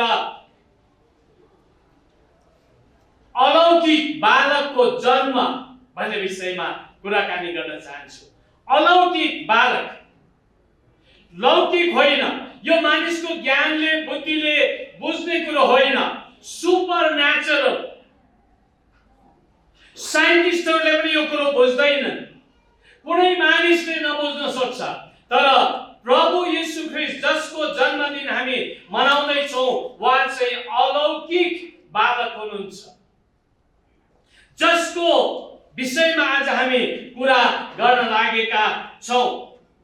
हामीलाई थाहा छ संसारभरि बालकहरू धेरै जन्मिन्छन्, तर येशू ख्रीष्ट जस्तो बालक अहिलेसम्म कोही पनि जन्मेको छैन, कोही जन्मिँदैन पनि। किनभने उहाँ एकै पटकको निम्ति आउनुभयो अनि दोस्रो पटक फेरि आउनु त हुन्छ, तर मण्डलीलाई लिनका लागि उहाँ आउनुहुन्छ। त्यस्तो बालक, अचम्मको बालक, उदेकको बालक, अलौकिक बालक यसकारण पनि हो कि त्यो बालक बढ्दै गएपछि उहाँको बलिदानद्वारा जुन रगत बगाइन्छ, त्यो रगतद्वारा मात्रै संसारभरि भएका मानिसको पापको क्षमा हुन्छ। यसकारणले गर्दा पनि उहाँ सबै बालकहरूभन्दा अनौठो मात्रै होइन, तर अलौकिक बालक हुनुहुन्छ। यहाँनिर यशायाको 7 अध्यायको 14 पदमा यो बालकको विषयमा अगमबानी गरिएको छ। कस्तो किसिमले जन्म हुन्छ भनेर अगमबानी गरिएको छ। भनेको छ, यसै कारण परम प्रभुले तिमीहरूलाई एउटा चिन्ह दिनुहुनेछ। हेर, कन्या गर्भवती हुनेछ र त्यसले एउटा छोरो जन्माउनेछ र उसको नाम इम्मानुएल राखिनेछ। उसको नाम इम्मानुएल राखिनेछ। अनि यहाँ 11 पदमा छ, तल गहिरो भन्दा गहिरोबाट होस् वा माथि भन्दा माथिबाट होस्, परम प्रभु आफ्ना परमेश्वरसित कुनै एउटा चिन्ह माग भनेको छ आहाजलाई। तर यहाँनिर भन्न खोजेको कुरो के छ भने, यो चिन्ह जो आएको छ, यो चिन्ह जो देखा परेको छ, यो बालक जो जन्मेको छ, यो माथिभन्दा माथिबाट आएको चिन्ह हो। यो बालक माथिभन्दा माथिबाट आएको बालक हो। किनभने प्रभु यीशु ख्रीष्टको विषयमा लेखेको छ, उहाँको नाम म केही बेर पछाडि बताउँछु। त्यो नाम चाहिँ सबै नामहरूभन्दा श्रेष्ठ नाम भनेको छ। पृथ्वीमा भएका प्राणीहरू, पृथ्वी मुनि भएका प्राणीहरू, आकाशमा स्वर्गमा भएका प्राणीहरू भन्दा पनि माथि उहाँ हुनुहुन्छ र उहाँ चाहिँ माथिबाट आउनु भएको बालक हुनुहुन्छ। हालेलुया। माथिबाट आउनु भएको बालक हुनुहुन्छ। अनि येशूको जन्मको विषयमा 700 वर्ष अगाडि, यीशु ख्रीष्ट जन्मिनुभन्दा 700 वर्ष अगाडि उहाँको जन्मको विषयमा परमेश्वरले अगमबानी दिनुभएको छ यशाया अगमवक्ताद्वारा कि कन्या द्वारा उहाँको जन्म हुन्छ। अनि जस्तो अगमबानी भनिएको थियो त्यस्तै गरी प्रभु यीशु ख्रीष्ट कन्या मरियमको द्वारा आउनु भयो यो संसारमा, जसको जन्मदिन आज हामी मनाउँदैछौँ। बालक जन्मको सम्बन्धमा स्वर्गदूतहरूले पनि घोषणा गरेका छन्। तपाईँले लुकाको 1 अध्याय 2 अध्याय हेर्न सक्नुहुन्छ। 1 अध्यायको 26 देखि 35 पदसम्म त्यहाँ स्वर्गदूत मरियम कहाँ देखा परेका छन्। अनि के भन्दैछन् भनेदेखि, सलाम कृपाकी पात्र, तिमीले परमेश्वरबाट निगाह पाएकी छौ, तिमीले एउटा बच्चा, एउटा बालक जन्माउने छौ, एउटा छोरा जन्माउने छौ। त्यो गर्भधारण जो तिमीले गर्नेछौ त्यो सर्वशक्तिमानको छत्र छायाको कारणले गर्दा, परमेश्वरको सर्वशक्तिमानको छाया तिमीमा पर्नेछ। तिमी गर्भवती हुनेछौ, गर्भधारण गर्नेछौ र तिमीले एउटा बालक जन्माउनेछौ। अनि त्यो बालक चाहिँ परमेश्वरको पुत्र कहलाइनेछ। अनि त्यति मात्र होइन, त्यो बालक जो हुन्छ, त्यो बालक चाहिँ परमेश्वरको पुत्र कहलाइनु हुनेछ र उहाँ चाहिँ सबैभन्दा महान कहलाइनु हुनेछ भनेर पवित्र बाइबलले हामीलाई भन्दछ। अनि त्यति मात्र होइन, उहाँको नाम येशू हुनेछ। उहाँको नाम येशू राखिनेछ। लुकाको 1 अध्यायको 21 पदमा अनि मत्ती 1 अध्यायको 21 पदमा तपाईले त्यो पढ्न पाउनुहुन्छ। म अहिले सबै पढ्न चाहदिन, तर उहाँको नाम येशू हुन्छ। त्यो नाम चाहिँ सबै नामभन्दा महान नाम हो। अनि त्यसपछि त्यो बालक जो जन्मिनु भएको थियो, त्यो बालकको विषयमा जब उहाँ जन्मिनु भयो एउटा विशेष खबर दिएको छ। बालक जन्मको खबर लुकाको 2 अध्यायमा हामी पाउँछौँ। म एउटा दुईटा पद तपाईको सामनेमा पढिहाल्छु, त्यस पछाडि अगाडि बढ्नेछु। लुका 2 अध्यायको 10 र 11 पदमा यसरी लेखिएको छ। यसरी लेखिएको छ, तब स्वर्गदूतले तिनीहरूलाई भने, नडराऊ, किनभने हेर म तिमीहरूलाई बडो आनन्दको सुसमाचार सुनाउँछु जो सबै मानिसको निम्ति हुनेछ। आनन्दको सुसमाचार जो सबै मानिसको निम्ति हुनेछ। आज दाउदको सहरमा तिमीहरूको निम्ति एउटा मुक्तिदाताको जन्म भएको छ, जो ख्रीष्ट प्रभु हुनुहुन्छ। जो ख्रीष्ट प्रभु हुनुहुन्छ। नडराऊ, किनभने हेर म तिमीहरूलाई बडो आनन्दको सुसमाचार सुनाउँछु जो सबै मानिसको निम्ति हुनेछ। सबै मानिस, संसार भरि भएका मानिस, नेपालमा मात्रै भएका होइन, एसियामा भएकाहरू मात्रै होइन, तर सबै मानिसको निम्ति यो आनन्दको सुसमाचार हो। किनभने सबै मानिसको पापबाट उनीहरूलाई छुटकारा दिनका लागि प्रभु येशू ख्रीष्ट जन्मिनु भएको छ। प्रभु येशू ख्रीष्टको जन्म भएको छ। र यसरी प्रेरितको 4 अध्यायको 12 पदमा लेखेको छ, अरु कुनै नामद्वारा उद्धार छैन, केवल येशू नामद्वारा मात्रै उद्धार छ। अनि हामीलाई थाहा छ मत्तीको 1 अध्यायको 21 पदमा येशू नाम राख्नु, किनभने उहाँले सबै आफ्ना मानिसहरूलाई पापबाट उद्धार गर्नुहुन्छ, छुटकारा दिनुहुन्छ भनेर पवित्र बाइबलमा हामी पढ्छौँ। त्यसैले गर्दा मैले उहाँलाई भनेको छु, उहाँ चाहिँ के हुनुहुन्छ भनेदेखि उहाँ चाहिँ अलौकिक बालक हुनुहुन्छ। अलौकिक बालक। मैले तपाईलाई बताएँ कि कसरी उहाँ अलौकिक बालक हुनुहुन्छ। अलौकिक बालकको जन्मको विषयमा पहिलो बुँदामा मैले तपाईलाई बताएँ। अनि दोस्रो बुँदामा के ल्याउन चाहन्छु भने अलौकिक बालकको अलौकिक नाम भनेर भनेको छु। मैले येशू नामको कुरा अघिदेखि नै गर्दैछु। अलौकिक नाम छ, एकदमै महान नाम छ। अझ यहाँ त तपाईले पढ्नु भयो भने हेर्नु भयो भने फिलिपी 2 अध्यायको 9 पददेखि 11 पदसम्म परमेश्वरले आफ्नो पुत्र प्रभु येशू ख्रीष्टलाई, जो येशू भनेर हामी भन्छौँ, उहाँले त्यो नाम प्रदान गर्नुभयो जुन नाम चाहिँ सबैभन्दा श्रेष्ठ नाम छ। स्वर्गमा, पृथ्वीमा, पृथ्वी मुनि भएका सबै नाम भन्दा श्रेष्ठ परमेश्वरले त्यो नाम येशू आफ्नो पुत्रलाई दिनुभएको छ। अलौकिक नाम छ। अनि त्यति मात्र होइन, यो नामको सामनेमा सबै प्राणीले घोडा टेक्छ। सबै प्राणीले घोडा टेक्छ। त्यो जोसुकै पनि किन नहोस्, मानिस मात्रै पनि होइन, सृष्टिका सबै प्राणीले घोडा टेक्छन् भनेर फिलिपीको 2 अध्यायमा लेखिएको छ। त्यस्तो महान नाम, अलौकिक नाम जो परमेश्वरले आफ्नो पुत्रलाई दिनुभएको छ। अनि यो नाम जो अलौकिक नाम छ, यो नामको पछि अथवा यीशु नाममा शक्ति, सम्पत्ति र अधिकार छ। जुन शक्ति, सम्पत्ति र अधिकार उहाँले यीशु नाममा आफ्नो पुत्रलाई दिनुभएको छ, त्यो शक्ति, सम्पत्ति र अधिकार आज मण्डलीलाई दिनुभएको छ। तपाईं र म जसले उहाँलाई चिनेका छौं, पाएका छौं, जसले उहाँलाई आफ्नो मुक्तिदाता भनेर ग्रहण गरेका छौं, हामी जसले उहाँको सेवा गर्छौं, त्यति मात्र होइन, यीशु नाम ती व्यक्तिहरूको लागि पनि हो जसले प्रभु यीशु ख्रीष्टलाई अहिलेसम्म आफ्नो मुक्तिदाता भनेर स्वीकार गर्नु भएको छैन। आज नै पनि, अहिले नै मलाई सुन्दै पनि कसैले प्रभु यीशु ख्रीष्टलाई ग्रहण गर्छ भने त्यो नामको पछाडि भएको शक्ति, सम्पत्ति र अधिकारको हकदार तपाईँ हुनुहुन्छ। हालेलुया। किनभने त्यो शक्ति भनेको चाहिँ पापमाथि विजय हुने शक्ति हो, शैतानमाथि विजय हुने शक्ति हो, रोगमाथि विजय हुने शक्ति हो, समस्याहरूमाथि विजय हुने शक्ति हो। त्यो शक्ति भनेको महान छ, त्यो स्वर्गीय शक्ति हो।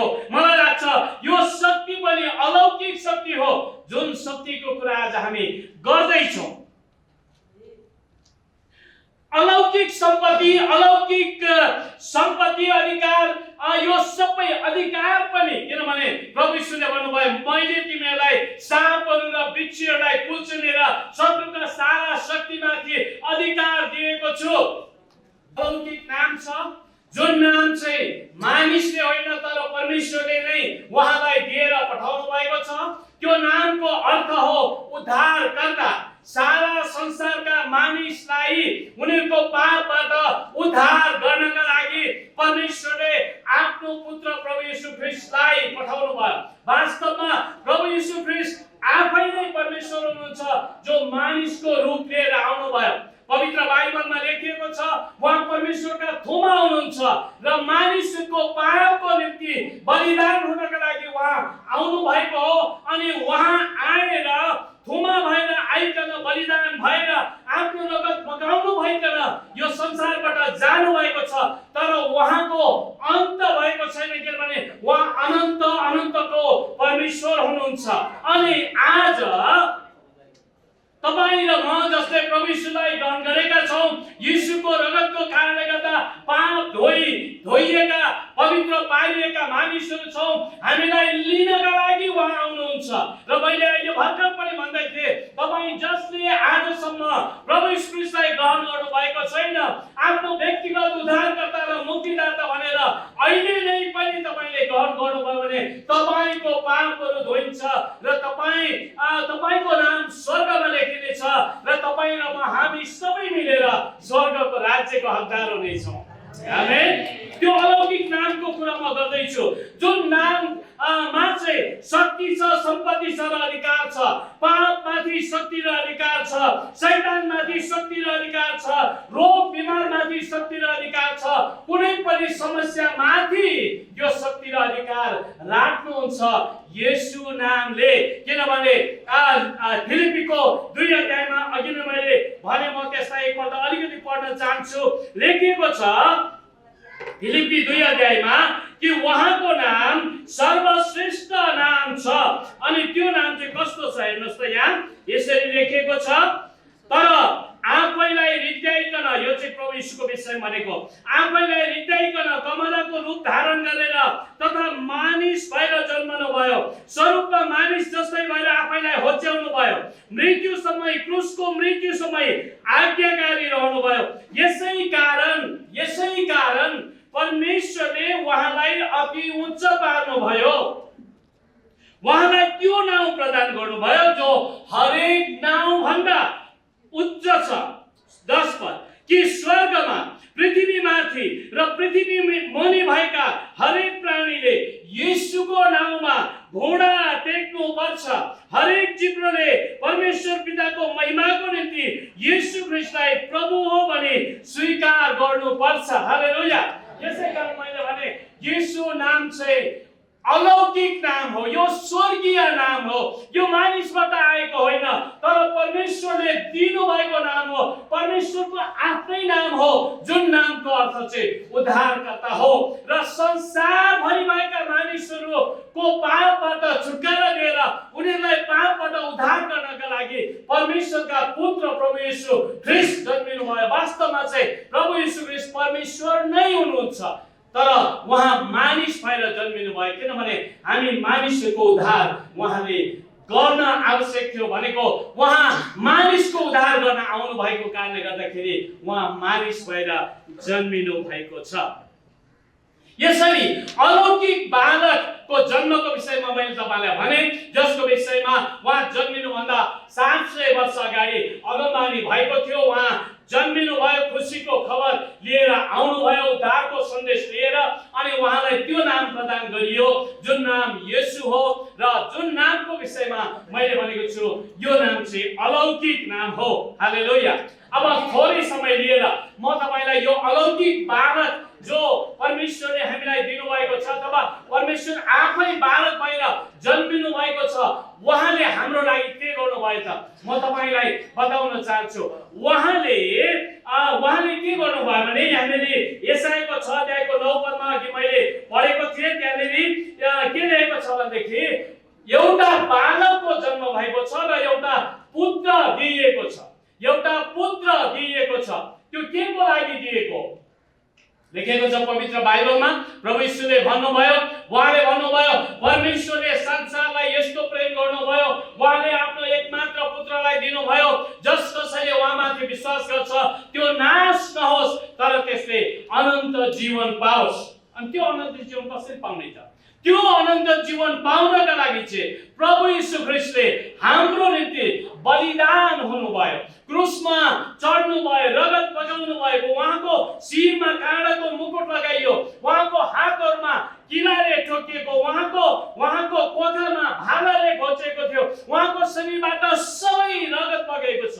यो बालकको कुरा गर्दैछौँ हामी, यो बालक जन्मेको कुरा गर्दैछौँ, तर जबसम्म उहाँको मृत्युको र बलिदानको कुरा हामी गर्दैनौँ तबसम्म बालक जन्मेर पनि हुनेवाला केही पनि थिएन।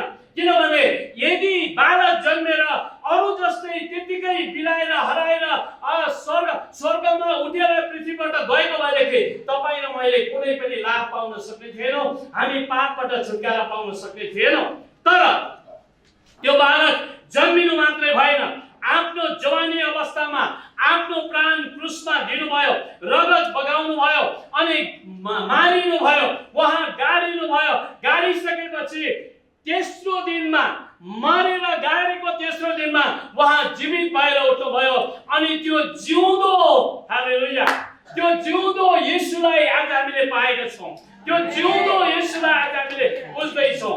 यानी यूहन्नाको 14 अध्यायको 1 देखि 3 पदमा लेखेको छ, प्रभु येशूले भन्नुभयो तिमीहरू परमेश्वरलाई विश्वास गर्छौ, मलाई पनि विश्वास गर, किनभने म पिताकोमा जाँदैछु ठाउँ तयार पार्नका लागि। म गएर ठाउँ तयार पारे भने म तिमीहरूलाई लिनका लागि आउँछु र म जहाँ छु तिमीहरू पनि मसँग हुनेछौ। हालेलुया।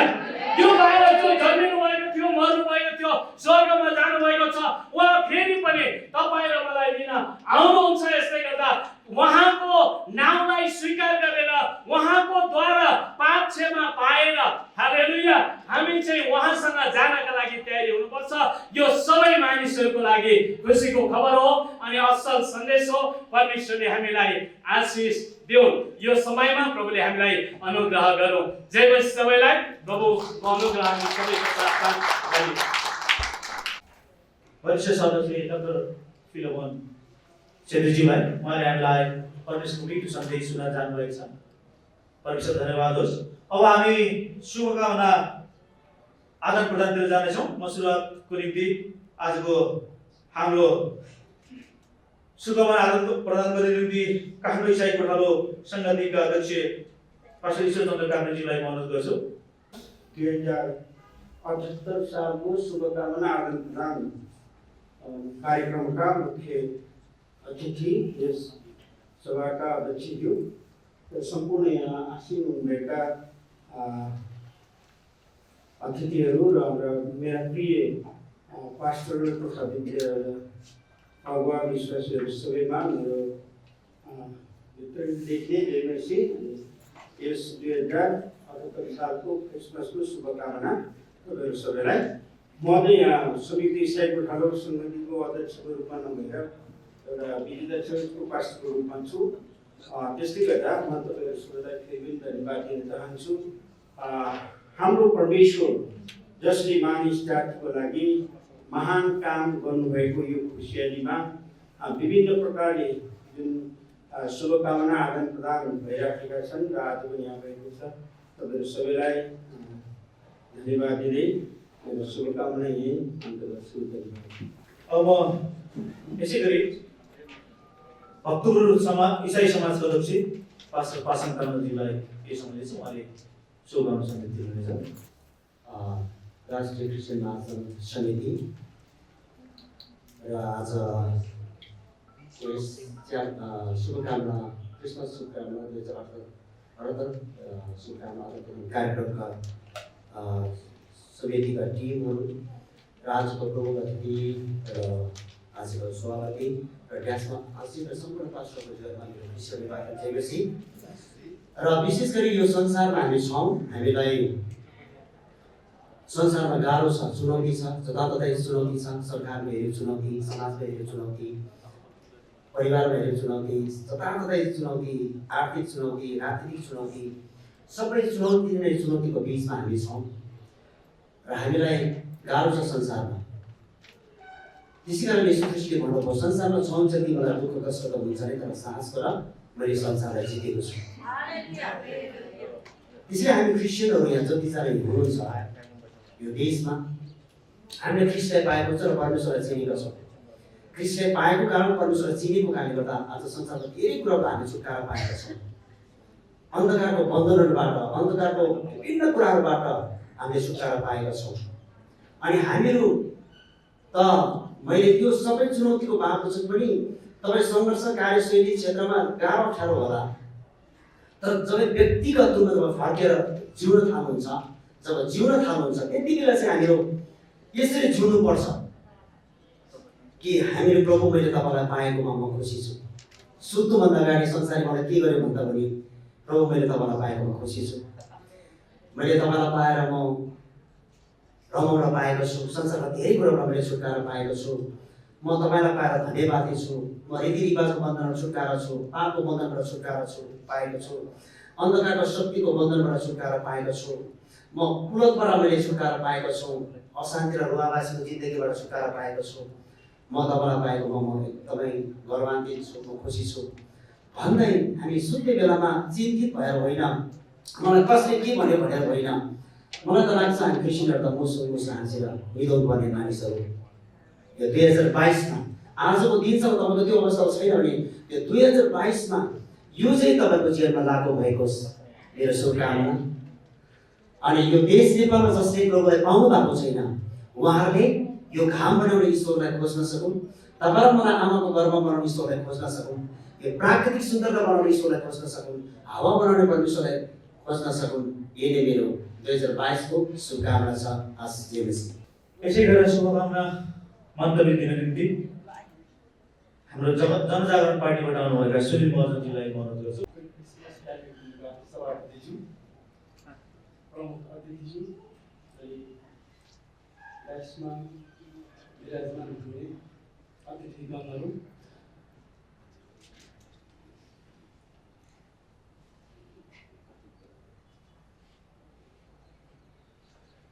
पत्रकार मित्रहरू अनि उपस्थित महिला तथा स्वजनवृन्दहरूमा आउँदै गरेको क्रिसमस 2078 पौष 10 गतेको पावन अवसरमा सम्पूर्ण यहाँ उपस्थित सम्पूर्णलाई सुख शान्ति समृद्धि सुस्वास्थ्य दीर्घायु एवं उत्तरोत्तर प्रगतिको कामना सहित ह्याप्पी क्रिसमस मेरी क्रिसमस भन्न चाहन्छु र साथै यो क्रिसमसको शुभकामना आदान प्रदान गर्दै गर्दा एउटा उत्साहको एउटा सन्देश पनि दिन चाहे। हुन त हामीले भर्खरै हामीले गीत पनि गायौँ, राष्ट्रिय गान गायौँ, सयौँ ठुङ्गा फुलका हामी एउटै माला नेपाली भनेर हामीले एउटा हाम्रो देशको राष्ट्रिय गान गायौँ। अनि त्यसमा हामीले तल गायौँ विभिन्न भाषाभाषी धर्मावलम्बीहरूको यो देश भनेर हामी गायौँ। हाम्रो बिचमा मन्दिर पनि हुनुहुन्छ। अनि हाम्रो देशमा हामी म अलिकति राजनीतिक क्षेत्रबाट आएको कारणले अलिकति राजनीति पनि आउँछ। तर म उत्साहको सन्देशसँग यहाँ के भन्न चाहे भने हाम्रो देशमा म राजनीति भन्दै गर्दाखेरि म ललितपुर दक्षिण ललितपुरको मिलिजुली क्रिस्चियन सङ्गतिको उपाध्यक्ष पनि हुँ। अनि हाम्रो देशले हाम्रो धर्मनिरपेक्ष भनिन्छ, तर धार्मिक अल्पसङ्ख्यक धार्मिक समुदायले अवलम्बन गर्दै आएको माने आएको धर्मलाई प्रचार गर्न बन्देज लगाउँछ। अनि यो चाहिँ एकदमै दुःखको कुरा छ। तर पनि म यहाँहरूलाई एउटा आशाको हाम्रो उत्साहको सन्देश चाहिँ म के दिन चाहे भने हामी येशू ख्रीष्टको जन्मदिनको यस्तो अवसरमा हामी हर्षका साथ यो मनाउँदै गर्दाखेरि अघि पनि हामी वचनमा सुने उहाँले हामीलाई उद्धार गर्नको लागि, मुक्ति दिनको लागि सारा जगतलाई, सारा मानिसहरूको उद्धारको निम्ति उहाँ 2000 वर्ष पहिले बलिदान भइसक्नु भएको छ। यही बलिदानको कारण आज हामीले मुक्ति पाएका छौँ। हामी अन्धकारको राज्यबाट ज्योतिको राज्यमा हामी प्रवेश गरिसकेका छौँ। अनि यसको लागि प्रभुलाई धन्यवाद पनि छ। अनि यसै कुरामा जब प्रभु संसारमा आउनुभयो, मरियमको कोखमा आउनुभयो, अनि उहाँ ज्योति भएर संसारका उद्धारकर्ता भएर इमानुएल प्रभु आउनुभयो, मरियमको कोखमा आउनुभयो। अनि त्यस समयमा हामी अलिकति जाने हो भने मरियम कन्या अवस्थामा थिए। अनि ती अवस्थामा त्यो समयमा चाहिँ एउटा कन्याले गर्भधारण भयो भने चाहिँ, एउटा कन्याले कुमारीको गर्भधारण भयो भने त्यहाँ सजाय चाहिँ, दण्ड चाहिँ ढुङ्गाले हानेर मार्ने मृत्यु दण्ड थियो। तर पनि मरियमले त्यस कुरालाई विश्वास गरे, प्रभुको कुरालाई, परमेश्वरको कुरालाई उहाँले विश्वास गरे र प्रभुलाई ग्रहण गरे।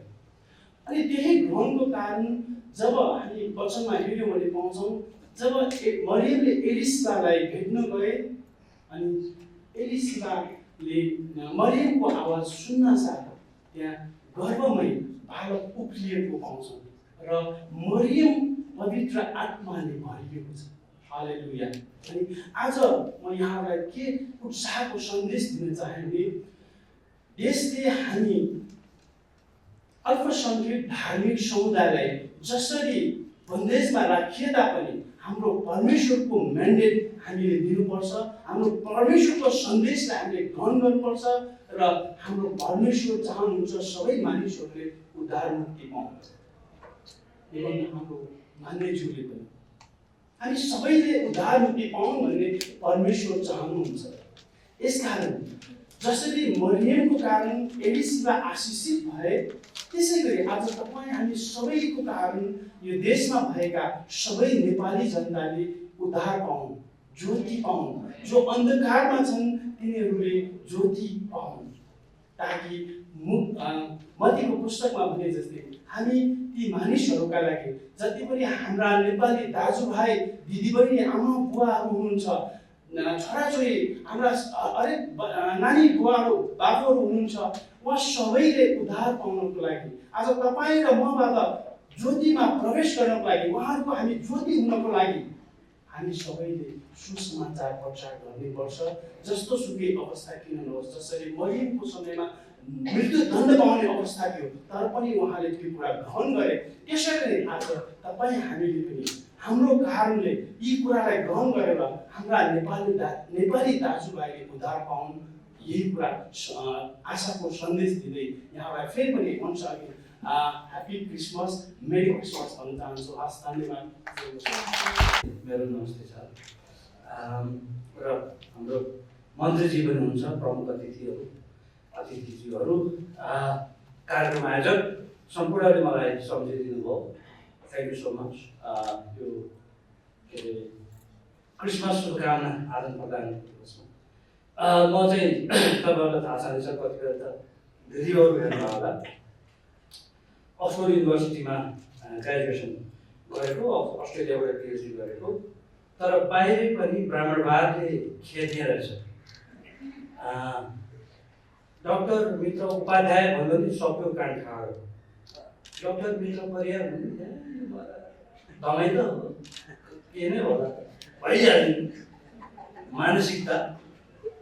त्यो मैले धेरै ठाउँ पुगेपछि छोरो र श्रीमतीलाई अस्ट्रेलियामै छोडेर म चाहिँ नेपालमा भिड्न आएको छु। भिड्न कोसा आएको छु त भन्दा मूलत राजेन्द्र चौरसँग जस्तै राज्यसँग।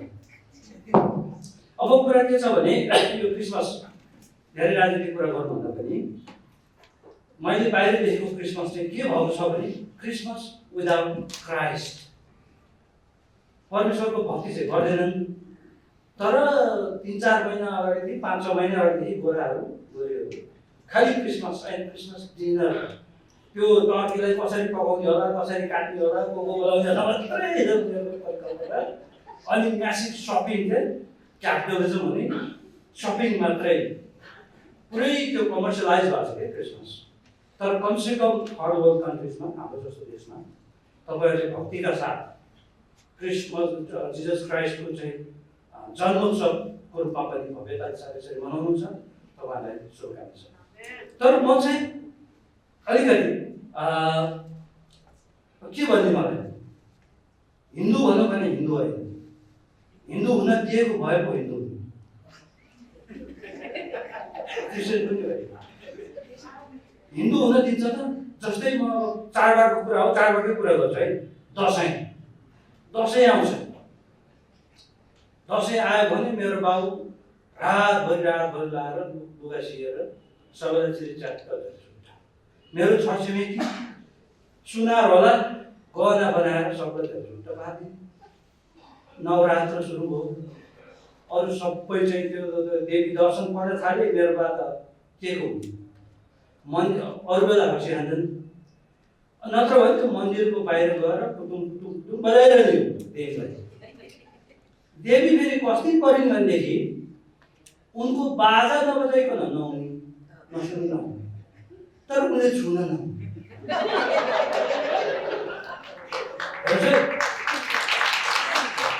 टुटुङ टुटुङ टुटुङ बाजा बजाउने नवदुर्गालाई बिहान बेलुकै, तर उपहार के पाउँ? अपमान।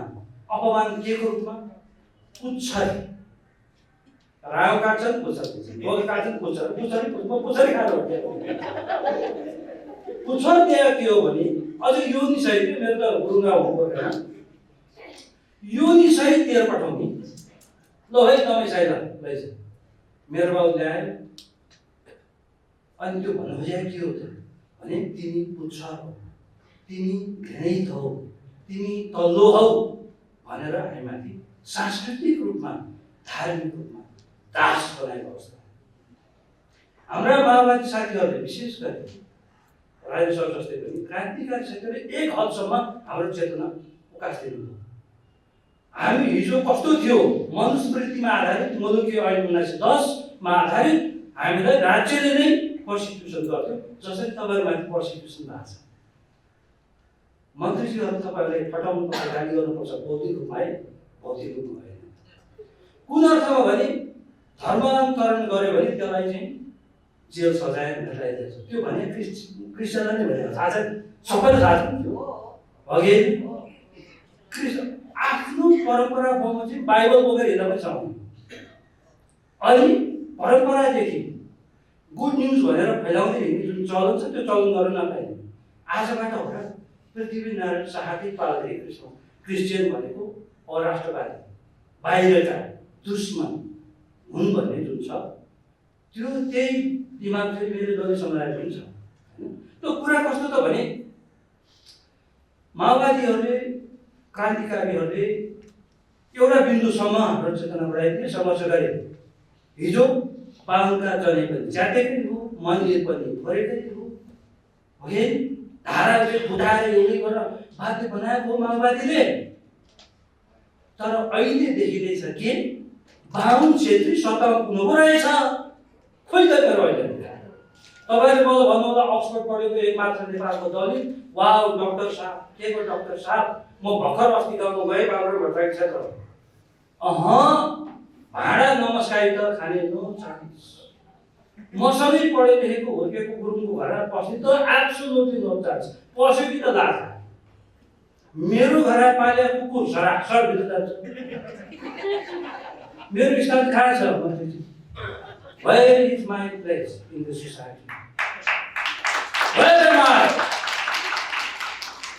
मैले बम हान्ने यो मेरो आक्रोश जुन छ, मेरो मान्छे त लठेर बसेको छ। देवी देवता भनेको छ बाहिरबाट कुटुम्ब बजाउने, बाहिरबाट दर्शक बातल, तर म त्यो सहने वाला छैन। चाहे ज्यान जाओस्, I will fight. We will fight. कहिलेसम्म यो भगवानको नाममा, देवी देवताको नाममा, पितृको नाममा, कुल देवताको नाममा मलाई दबाइरहेको छ?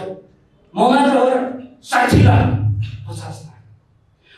अब स्वयं प्रचण्डजी, सरहरू, मन्त्रीजी, उहाँप्रति मेरो श्रद्धा छ। किन भन्दा काङ्ग्रेस भन्दा त अलिक कन्जर्भेटिभ नै, राइट विङ नै जस्तै हो, राप्रपाको त कुरै नहो होइन। तर स्वयं प्रचण्डजीले पनि आफू प्रधानमन्त्री हुँदा बेला बेलामा दलितको भेला जाँदाखेरि के हुनुहुन्थ्यो भने तिमीहरूको सङ्घर्ष पुगेन जाग भन्नुहुन्थ्यो। अनि मेरो मनमा लाग्थ्यो होइन यो मान्छेले भने चाहिँ के हो, उही छ सर्वेसर्वा, फेरि उसैले भन्छ तिम्रो सङ्घर्ष पुगेन भने के हो भन्ने लाग्थ्यो। अहिले मैले एन्सर पाएँ, मैले धेरै लामो बोलेर है, त अहिले एन्सर पाएँ के रहेछ त भने हाम्रो राजेन्द्र श्रेष्ठ सरलाई सपोज उहाँ एकदमै ब्राह्मणवादी हुनुहुन्न, उहाँको त श्रेष्ठ भनी दिमागै गयो, उहाँले चाहिँ पुरै समानता देख्नुहुन्छ। तर पनि उहाँले आफ्नो पावर प्रयोग गर्दै है आजदेखि कमसेकम राज्यको भत्ता खाने, राज्यको पैसाबाट राणा बोका चढाउने देवी थानहरूमा यो कुटुङ बाजा पुस्तौदेखि बजाउने गोर्खा कालिकामा तपाईँलाई चाहिँ बाहिर राख्न पाउँदैनस् भनेर उहाँले आदेश गर्न सक्नुहुन्न। जति चाहन्छौ किन सक्नुहुन्न भने उहाँहरूलाई दुईवटा चिजको चिन्ता हुन्छ, एउटा भोट, अर्को नोट। अब अधिकांश मान्छेलाई चाहिँ चित्त रोज्ने कुरा भन्यो भने भोट पाउँछ नि त, कहाँ पाउँछ? तीनटा तहको चुनाव हुन्छ, प्रत्येक घरको प्रत्येक मान्छेको भोट आवश्यक हुन्छ। अब उनीहरूलाई मन नपर्ने कुरा त अहिले गर्नु भएन, मन्दिर फोर्यो भने कसलाई भोट दिन्छ? त्यसकारण छोटो रिटमा भन्नुभएको छ, मैले तपाईँहरूले कतिपय दिनहरू हेर्नुभएको होला, डाक्टर मित्र परिवार भन्ने फेसबुक पनि छ, युट्युब च्यानल पनि छ, सब्सक्राइब गर्नुहोस्। मैले एउटा स्वतन्त्र कुनै पनि विष्टको अन्डरमा नरहेर मेरै नेतृत्वमा दलित आत्मरक्षा अभियान सुरु गरेको छु र त्यो म अगाडि बढाउँछु। सांस्कृतिक क्रान्ति रूपान्तरणको लागि गरिनेछ र मेरो एउटै अभ्यर्थवादी वचन राज्यसँग के हुनेछ भने कि मलाई हिन्दू धर्ममा उचित स्थानको सम्मान देऊ, दिनु भने त्यो दास सूत्र भएर म बस्दिनँ। म एकैचोटि लाखौँ लाखलाई धर्मान्तरण गर्छु, चाहे मलाई बोली किन नगर्नु। यति हो मेरो भने। मानिससँग उहाँ प्रसन्न हुनुहुन्छ, त्यसलाई शान्ति। हाम्रो अभियान नेपाली क्रिस्चियन समुदायको स्वाभिमान र पहिचान क्रिसमस 2078 शुभकामना आदान प्रदान कार्यक्रम आयोजक राष्ट्रिय क्रिस्चियन महासङ्घ बागमती प्रदेशको आयोजनामा भएको कार्यक्रमका अध्यक्षज्यू, यस कार्यक्रमका प्रमुख अतिथिज्यू, विशेष अतिथिज्यू, यसमा सम्पूर्ण अतिथिज्यूहरू र आसीन यस कार्यक्रममा सहभागी हुनुभएका सम्पूर्ण गुरुज्यूहरू, बुवा आमा तथा दाजुभाइ दिदीबहिनीहरूमा स्वीकार्नुहोस् नेपाल दलित पार्टी, यहाँ दलित पार्टी मात्र भनियो, नेपाल दलित पार्टीको तर्फबाट र मेघबहादुर कामीको तर्फबाट सबैजनालाई जयमसी, नमस्कार र जय हेर्ता पनि टक्राउन चाहन्छु। एकदम राम्रो कुराहरू आयो। अहिले हाम्रो अग्रज मित्रहरूले धेरै शुभकामना दिनुभयो। म शुभकामना लास्टमा भन्नेछु। यो देश सबै नेपालीको होस्, चाहे क्रिस्चियन होस्, चाहे बौद्धिस्ट होस्, चाहे हिन्दू होस्, चाहे मुस्लिम होस्, चाहे इत्यादि कोही पनि होस्, सबैको देश हो। सबैको देश भएको कारणले सबैलाई समान तरिकाले सार्वजनिक बिदा यो सरकारले दिनुपर्छ। होइन भने यो देश हिन्दूको मात्र देश हो। हामीले त नेपाल दलित पार्टी अब यो देश धर्मनिरपेक्ष देश भनेको छ, तर एउटा मात्रै वकालत गरेको छ हिन्दूको। तर नेपाल दलित पार्टी धर्मनिरपेक्ष पार्टी भएको कारणले सबैको वकालत गर्छ, सबैलाई सम्मान गर्छ। त्यस कारणले गर्दा म हजुरहरूलाई के भन्न चाहन्छु भने यदि हाम्रो मन्त्रीजी पनि यही हुनुहुन्छ, अब क्रिसमसको लागि कम्तीमा पनि क्रिस्चियनहरूले 3 दिनको सार्वजनिक छुट्टी पाउनुपर्छ। होइन भनेपछि हिन्दूहरूले पाउने सार्वजनिक बिदा पनि बन्द हुनुपर्छ। यो एक दिन नेपाल दलित पार्टीले गर्छ, यो स्पष्ट हो। किन गर्छ त भन्दाखेरि यो देशमा बस्ने सबै धर्मावलम्बीहरू सम्मान हुन् भनेर भनेको कानुनले भन्छ भने सार्वजनिक बिदा दिने कुरामा पनि समान तरिकाले हुन्छ। होइन भने कसैलाई काखा र कसैलाई पाखा, कसैलाई राष्ट्रवादी, कसैलाई चाहिँ अन्तर्राष्ट्रिय बनाउन मिल्दैन। हामी सबै नेपाली मानिस हौ, जनता नागरिक हौ। त्यस कारणले गर्दा म हजुरहरूलाई के अनुरोध गर्न चाहन्छु भने मन्त्रीजी यही हुनुहुन्छ, आज यही मञ्चबाट आफ्नो मनस्थिति बनाएर मन्त्रालयमा, मन्त्रीमण्डलमा, मन्त्री परिषदको मिटिङमा ल क्रिस्चियनहरूलाई सार्वजनिक बिदा 3 दिनको दिने भनेर घोषणा गर्नुहुनेछ। होइन भने जनताबाट भोट कमाउने एउटा रणनीति मात्रै बनाएर जनतालाई भौरीमा पारेर आफ्नो नेता बन्ने काम चाहिँ नगर्नु होला। यो खबरदारी बिल्कुल, यो खबरदारी हो। यो प्रचण्डजीलाई पनि हो, यो केबी शर्माजीलाई पनि हो, शेरबहादुरजीलाई पनि हो, इत्यादि सबै जो सरकारमा हुनुहुन्छ। यहाँनिर कुरा के छ भने जनतालाई एउटा भ्रममा पारेर खेलाउने काम मात्रै भएको छ। जनतालाई स्वाभिमान, स्वतन्त्रता दिएको छैन। अघि हाम्रो मित्रले भन्नुभयो, मित्रजीले दलित भनेर एउटा सानो जात बनाएर धर्मबाट लिएर, सामाजिकबाट लिएर राजनीतिकसम्म चाहिँ विभेद छ। देख्नु भएको छ, राजनीतिकसम्म विभेद छ। यो समानुपातिक भन्ने पढाइ लिएर दलितलाई ल्याइदिउँ अरे भनेर भन्छन् माओवादीहरूले। मैले त यो गलत भन्छु। बाहुनहरूलाई ल्याएको, अहिले दलितहरूलाई ल्याएको भए त पहिलो प्रायोरिटी दलितलाई दिन्छु कि दिन्थेन नभन्नुहोस् त। दलितहरूलाई ल्याएको भए, दलितहरूको लागि ल्याएको भए पहिलो प्रायोरिटी दलितलाई दिन्थ्यो। किन दिन्थ्यो त भन्दाखेरि दलितको लागि ल्याइएको भन्ने हुन्थ्यो। तर यहाँ पहिलो प्रायोरिटी खसारी भनेपछि कसको लागि ल्याएको? त्यो खसारीको लागि ल्याएको। यो 10 वर्ष जनयुद्ध भने 10 वर्ष जनयुद्धमा 17,171 जना मानिस मरेका छन्, जसमध्ये खसारी जम्मा 171 जना, आदिवासी जनजाति चाहिँ 5,000 जना, 12,000 जना दलितहरू मरेका छन्। यो 12,000 जना दलित मरेको चाहिँ त्यो बोल्न पाए स्वाभिमान भने यो स्वाभिमान हो? होइन, यो त बाध्यता हो। त्यस कारणले गर्दा हामी यो देशमा नेपाल दलित पार्टीले मानवतावाद सिद्धान्त बनाएका छौँ।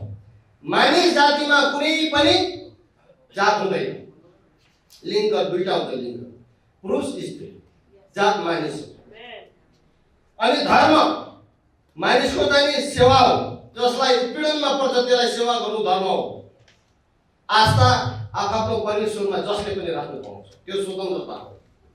कसैले कसैको आस्थालाई दबाब दिन मिल्दैन। यहाँ त के छ, धर्मनिरपेक्ष राष्ट्र भन्ने, तर यहाँ मानिस मारिराखेका छन्, विभेद भइरहेको छ, अन्याय अत्याचार परिरहेको छ। त्यसलाई कहिले मार्ने मान्छेलाई 50 तर धर्म प्रचार गर्यो भनेर या धर्म बेच्यो भनेर लगेर जेलमा हाल्छ। कति अन्धो सरकार हो हेर्नुहोस् त, आँखै नभएको।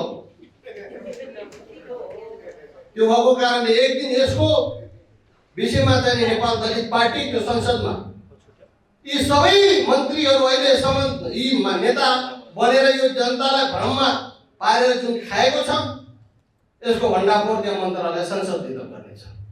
त्यो पर्खिराख्नुहोस्, केही समय दिनु सक्नु। अनि मैले अहिले समय लामो लिएँ के हो जस्तो लाग्यो।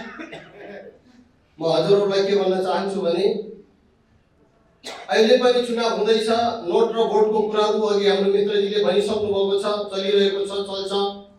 तर हामी नोट पनि दिन्नौँ, भोट चाहिँ दिन्छौँ। नोट दिन्नौँ, भोट लिन्छौँ, तर काम चाहिँ गर्छौँ। हामी जग्गा पनि दिन्छौँ अनि जमिन दिन्छौँ, यो दिन्छौँ ऊ दिन्छौँ, यो हामी भन्दैनौँ झुटा आश्वासन दिनु, तर पहिला काम गर्छौँ र त्यसपछि पहिला यसले दिने रहेछ भनी बनाउँछ।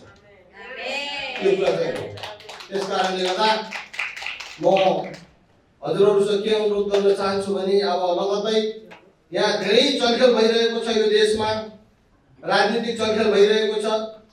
क्रिस्चियनहरूलाई बढी प्रयोग गरिन्छ। तिम्रो धर्मको विषयमा स्वतन्त्रता ल्याउँछौ, तिमीलाई समान अधिकार दिन्छौ। यो विभिन्न चलखेल भइरहन्छ। यसमा अलिकति चनाखो हुन पनि आवश्यक छ भन्दै यो आउँदै गरेको 10 गतेको क्रिसमस सबै क्रिस्चियनहरूको घरमा खुसी आनन्द साथ क्रिसमसलाई अनि स्वागत गर्नु भएको होस् भन्ने शुभकामना दिँदै र आजका हाम्रो माननीय मन्त्रीजी यहाँ हुनुहुन्छ, उहाँले यहाँका सबै गतिविधिहरूलाई मूल्याङ्कन गर्दै आउने क्रिसमसलाई चाहिँ सार्वजनिक बिदाको लागि भिख माग्न नपरोस्। अब भिख माग्ने सिस्टम बन्द गर्नुपर्छ। जहिले पनि क्रिसमस बिदा देऊ, जहिले पनि क्रिसमस बिदा देऊ। बुद्धिस्टहरूले पनि बिदा देऊ, अनि सिखहरूले पनि बिदा देऊ, लोसार मान्नेहरूले पनि बिदा देऊ। फेरि हिन्दूहरूको लागि बिदा छैन, सार्वजनिक सधैँभरि। अब सधैँभरि सबैको लागि हुनु पर्यो, होइन भने सबैको लागि बन्द गर्नु पर्यो भन्ने छलफल गरियोस् भन्ने मन्तव्य राख्दै आफ्नो शुभकामना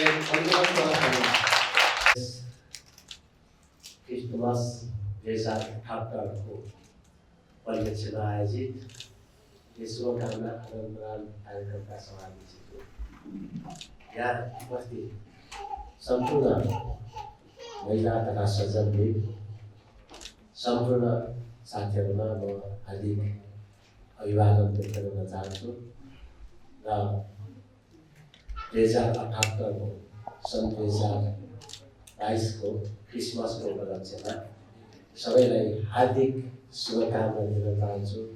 मेरी क्रिसमस। आजको यस कार्यक्रममा धेरै वक्ताहरूले महत्त्वपूर्ण कुराहरू राखिसक्नु भएको छ।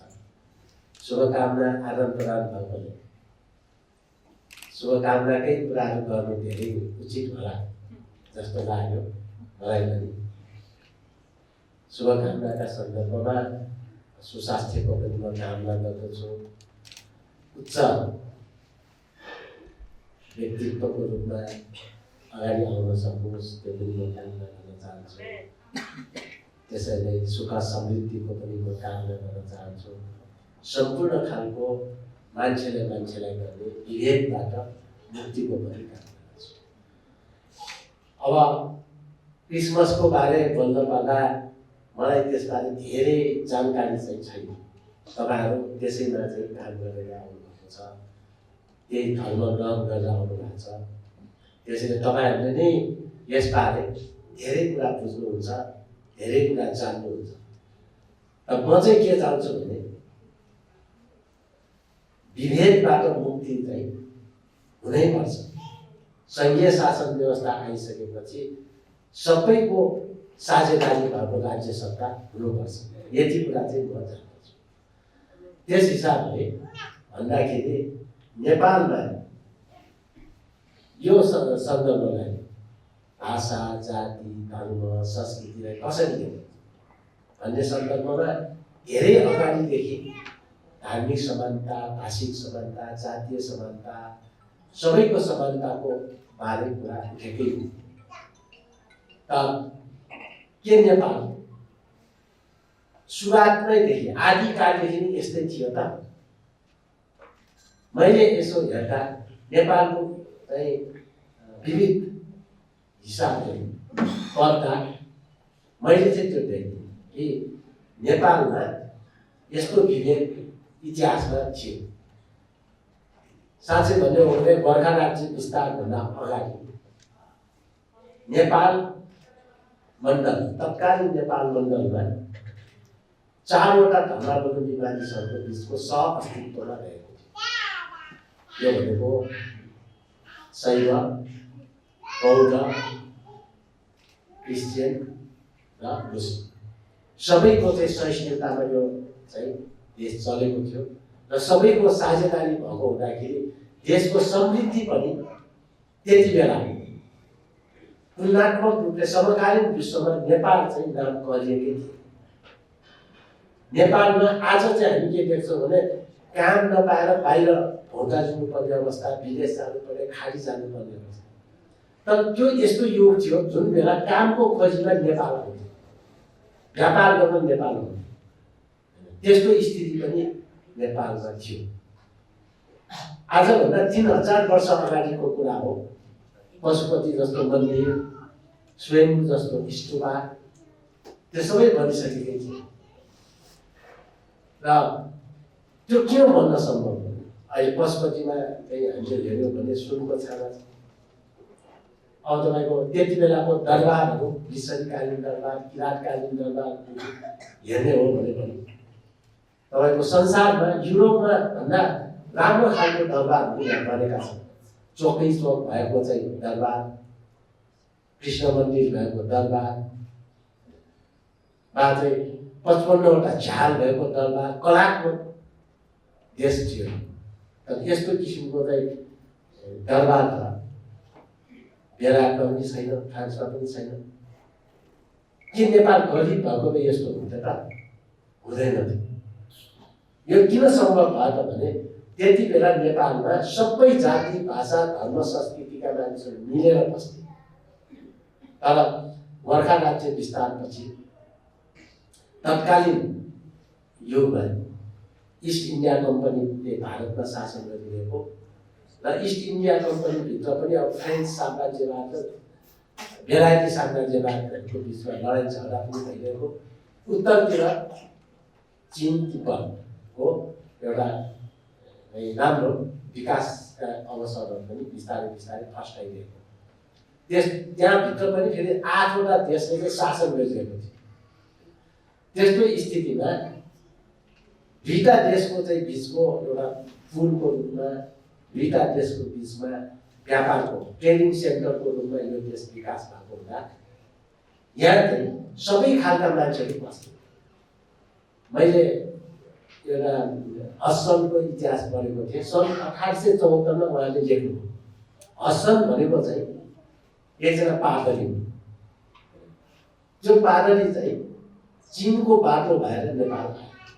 नेपाल आएपछि नेपालमा पनि क्रिसमस धर्मको प्रचार, सबभन्दा पहिला प्रचार गर्ने पादरीहरू उनीहरू थिए। तिनीहरूभन्दा अगाडि पनि नेपालमा क्रिस्चियनहरू आइसकेका थिए।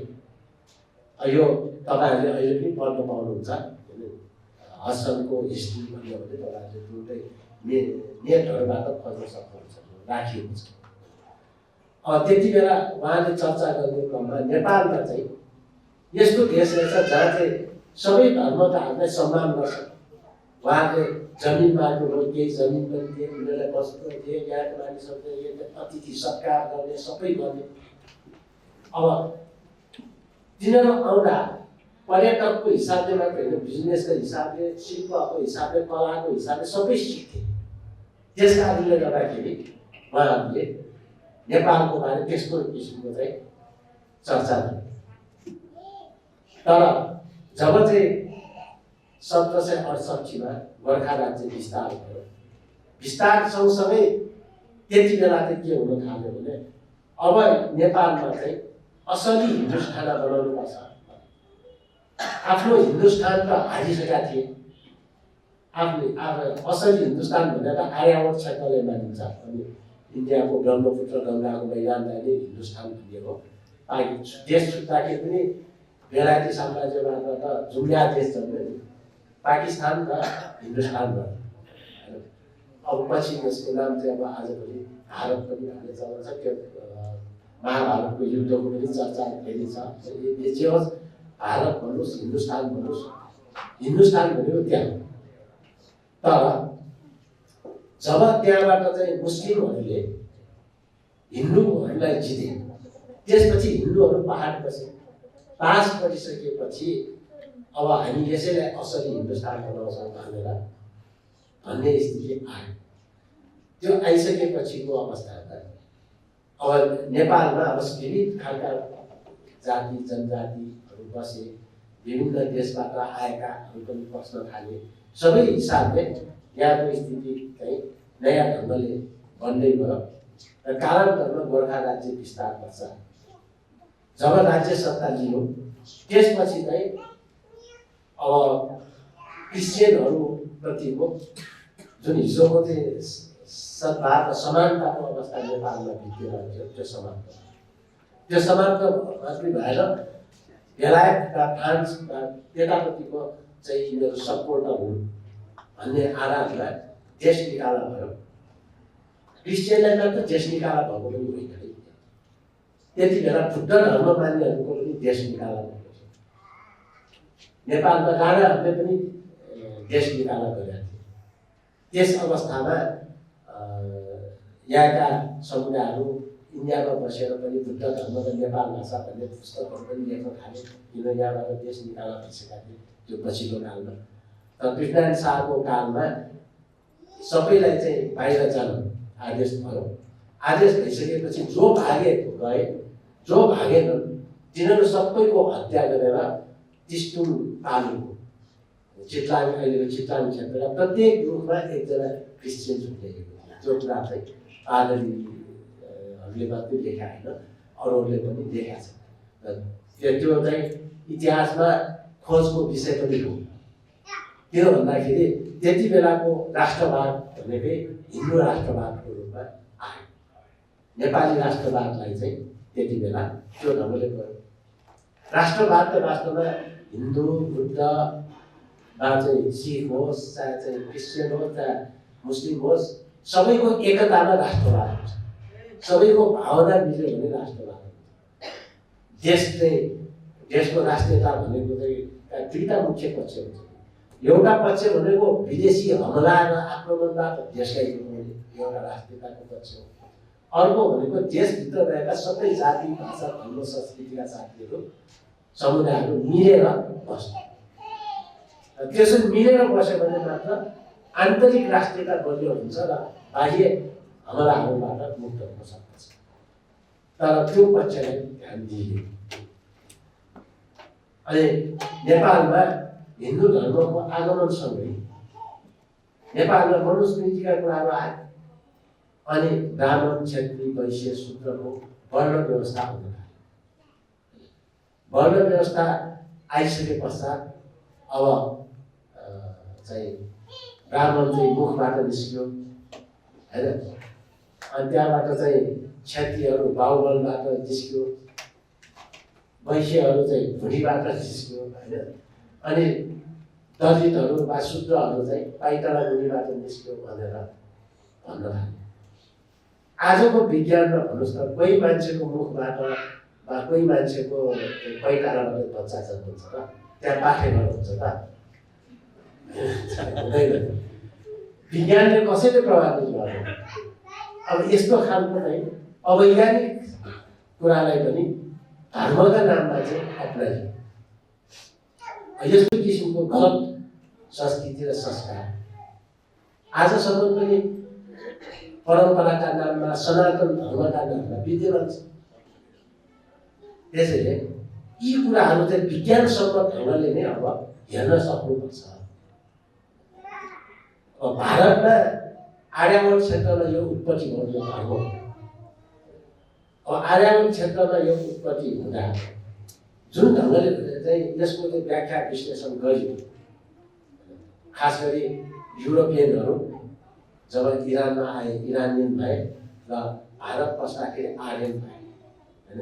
आज इङ्ग्लिसबाट हेर्यो भने इन्डो युरोपियन भनेर लेखिया हुन्छ र त्यसलाई चाहिँ नेपालीमा भारोपेली भन्ने हुन्छ, अर्थात् भारतमा बस्ने युरोपियन भनेको भारोपेली इन्डो।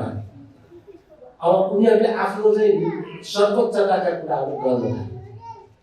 अब हामी चाहिँ सर्वोच्च समुदायमा हामी वाइट छौँ, हाम्रो चाहिँ यो छ वो छ भन्ने स्थिति हुँदा अनि देवता र चाहिँ यो दानवको परिकल्पना हुन थाल्यो। जसले जित्यो ऊ देवता भए, जो हारे ऊ दानव भए। देव असुर भन्न थाल्यो। जसले जित्यो ऊ देव, जो हारे ऊ असुर। त्यहाँका आदिवासीहरू द्राविडियनहरू जो छन् उनीहरू चाहिँ असुर भए। बाहिरबाट आएर जितेर चाहिँ त्यहाँ बसेकाहरू चाहिँ के भए? देव भए। देवासुर सङ्ग्रामहरूको चर्चा परिचर्चा हुन थाल्यो। यस्ता किसिमका धेरै कुराहरू भए र पछिल्लो कालमा भारतमा पनि स्वतन्त्रता सङ्ग्राम जितेपछि अब यस्तो भेदभाव भयो भन्ने कुरा उठ्यो र तत्कालीन स्थितिमा अम्बेडकर जो चाहिँ सबैका चाहिँ सम्मानित व्यक्तित्व पनि हुन्, सबैलाई आदर सम्मान गर्छन्, उहाँले नै भारतको संविधानको खाका कोर्नु पनि भयो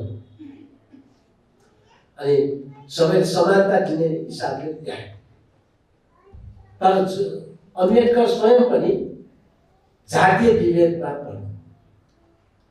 त्यसैले उहाँले चाहिँ यो हिन्दूकरणले सामाजिक असमानता मात्रै बढायो, राजनीतिक रूपमा पनि असमानता। किन भन्दाखेरि दलितलाई टिकट दियो भन्दा नजित्ने, किन भन्दाखेरि ल दलितलाई पनि कहीँ नमस्कार गर्नु भन्ने कुरा आउने हो। अनि अरू महिलाको पनि त्यस्तै यो भएन भन्ने हिसाबले उहाँले सोच्नुभयो र भारतको संविधानले दलितहरूलाई पनि आरक्षण दिएको छ। यी निर्वाचन क्षेत्र नै प्रत्यक्षमै आरक्षण गरेर त्यहाँ चाहिँ 15% दलितहरूका लागि झन्डै 79 सिट चाहिँ चुनाव जितेर आउँछ। सबैले भोट हाल्छन् तर चुनावमा चाहिँ टिकट चाहिँ दलित जुनसुकै पार्टी होस् दलितलाई नै दिनुपर्छ भनेर त्यहाँ प्रावधान राखियो। महिलाहरूको लागि त्यो हुन सकेको छैन। जनजातिहरूको लागि पनि त्यहाँ झन्डै 7% छ। 47% सिट 47वटा सिट चाहिँ जनजातिलाई पनि भारतमा आरक्षण छ। यो कसको देन हो? यो भनेको चाहिँ अम्बेडकरको देन। उहाँले एउटा चाहिँ अब जो पिछडिएको छ, जसलाई चाहिँ उत्पीडनमा राखिएको छ, उनीहरूले चाहिँ प्रत्यक्ष निर्वाचनमा पनि आरक्षण। नेपालमा त अहिलेसम्म के भएको छैन। र त्यति महत्त्वपूर्ण योगदान गरेको व्यक्तिमाथि पनि धेरै हिसाबले दबाब, धेरै हिसाबले मानवलाई गर्ने जुन एउटा समानता र सद्भाव हुनुपर्थ्यो त्यो नभएपछि सन् 1956 जस्तो लाग्छ मलाई भारतको नागपुरमा एउटा ठुलो सभा आयोजना, झन्डै 5 लाख त्यहाँका दलितहरू त्यसमा चाहिँ सहभागी भए र अम्बेडकरको प्रेरणाले अब जबसम्म हामी त्यो धर्ममा रहन्छौँ हामी मुक्त हुँदैनौँ भनेर एकसाथ नागपुरमा 5 लाखभन्दा बढी जनताले आजबाट हामी चाहिँ हिन्दू धर्म परित्याग गर्छौँ भनेर परित्याग घोषणा भयो र बुद्ध धर्मलाई चाहिँ उनीहरूले अङ्गीकार गरे। यो पनि एउटा अम्बेडकरको इतिहास हो। किन भन्दाखेरि अब युरोपमा बस्नेले, अमेरिकामा बस्नेले, अस्ट्रेलियामा बस्नेले त्यस्तो जातीय विवाद देखा हुँदैन, देख्दैन। किन उनीहरूको त्यसमा यस्तो विभेदै छैन। अब येशू क्रिस्ट जहाँ जन्मियो त्यहाँ त यस्तो समाज छैन। तर भारतीय समाजमा त अहिले पनि त्यो देखिन्छ। त्यसलाई बुद्ध जन्मेको ठाउँमा त्यो देखिन्छ, महावीर जन्मेको ठाउँमा त्यो देखिन्छ। त्यसकारण बुद्ध र महावीरले सँगसँगै अब यो जातीय विभेदको विरुद्ध विद्रोह गर्नुपर्छ र गौतम बुद्धले एउटा विभेदको विरुद्ध सामाजिक क्रान्ति गरेर दरबारबाट निस्केका मात्रै होइन, विभेदबाट मुक्तिका लागि उसले चाहिँ काम गरे। र अम्बेडकरले पनि त्यही प्रेरणा पनि पाए। आखिर चाहिँ बौद्ध धर्ममा त त्यस्तो रहेनछ भनेर चाहिँ र उहाँले भन्नुभयो ब्राह्मणबाट पुँजीवाद यी जुम्ल्या शत्रु कसका लागि भन्दा दलितका लागि जुम्ल्या शत्रु भनेको पुँजीवाद र ब्राह्मणवाद। किन भन्यो भन्दाखेरि हिन्दू संस्कृतिले ल्याएको गामिनिजम, जातीय सर्वोच्चता, सबैभन्दा सर्वोच्च जाति कुन भन्दा ब्राह्मण, त्यसपछि क्षेत्री, त्यसपछि चाहिँ वैश्य, त्यसपछि शूद्र भन्ने जुन आयो नि, त्यो जातीय सर्वोच्चताले त प्रत्येकमा भिगेर छ भन्ने कारणले उहाँले त्यो कुराहरू उल्लेख गर्नु। त्यसकारण हामीले सामाजिक आर्थिक मुक्तिका लागि पनि हामीले उहाँका कैयौँ विचारहरू हाम्रो लागि अनुकरणीय छन्। अब आर्थिक रूपमा पनि जो शिल्पी छन्, वास्तवमा चाहिँ लुगा, अघि साथीहरूले भन्नुभयो राम्रो राम्रो लुगा सिउँछन् तर आफ्नो आँगमा चाहिँ लुगा हुँदैन, अरूको आँगमा चाहिँ झलमल हुन्छ। त्यो त देखिया छ। राम्रा राम्रा जुत्ता सिउँछन् तर जुत्ता लाउँछन् कसले भन्दा ठुलाठुलाले, सानाले लाउनु नपर्ने। यी सबै कुराहरू किन त भन्दाखेरि आर्थिक कारणले पनि हो। त्यहाँ जब चाहिँ दलित भनेर समाजबाट काट्यो, दलित भन्ने शब्द नै वास्तवमा दल इत, दल प्लस इत भनेपछि दलित होइन, समुदायबाट बाहिर राखिएको भने यो शब्द स्वयं पनि अब विभेदकारी, आफैलाई दलित भन्नु पनि विभेदकारलाई स्वीकार्नु जस्तो लाग्छ। किन भन्दाखेरि दलबाट दल भनेर समुदाय हो नि, समुदायबाट बाहिर भनेको छ। अनि त्यो बाहिर भनेपछि त स्वतः बहिष्कृत हो, बहिष्करणमा पर्यो। जसले चाहिँ मेहनत गर्छन्, जसले सिप सिकेको छ, जसले अरूका लागि काम गर्छन्, उनीहरू त शिल्पी समुदाय हो नि। तर यो पहिचानलाई दिन पनि हामी तयार भयौँ। विविध कारणले गर्दा नेपालको चाहिँ राजनीतिमा, सामाजिक क्षेत्रमा, आर्थिक क्षेत्रमा यस्ता समस्याहरू छन्।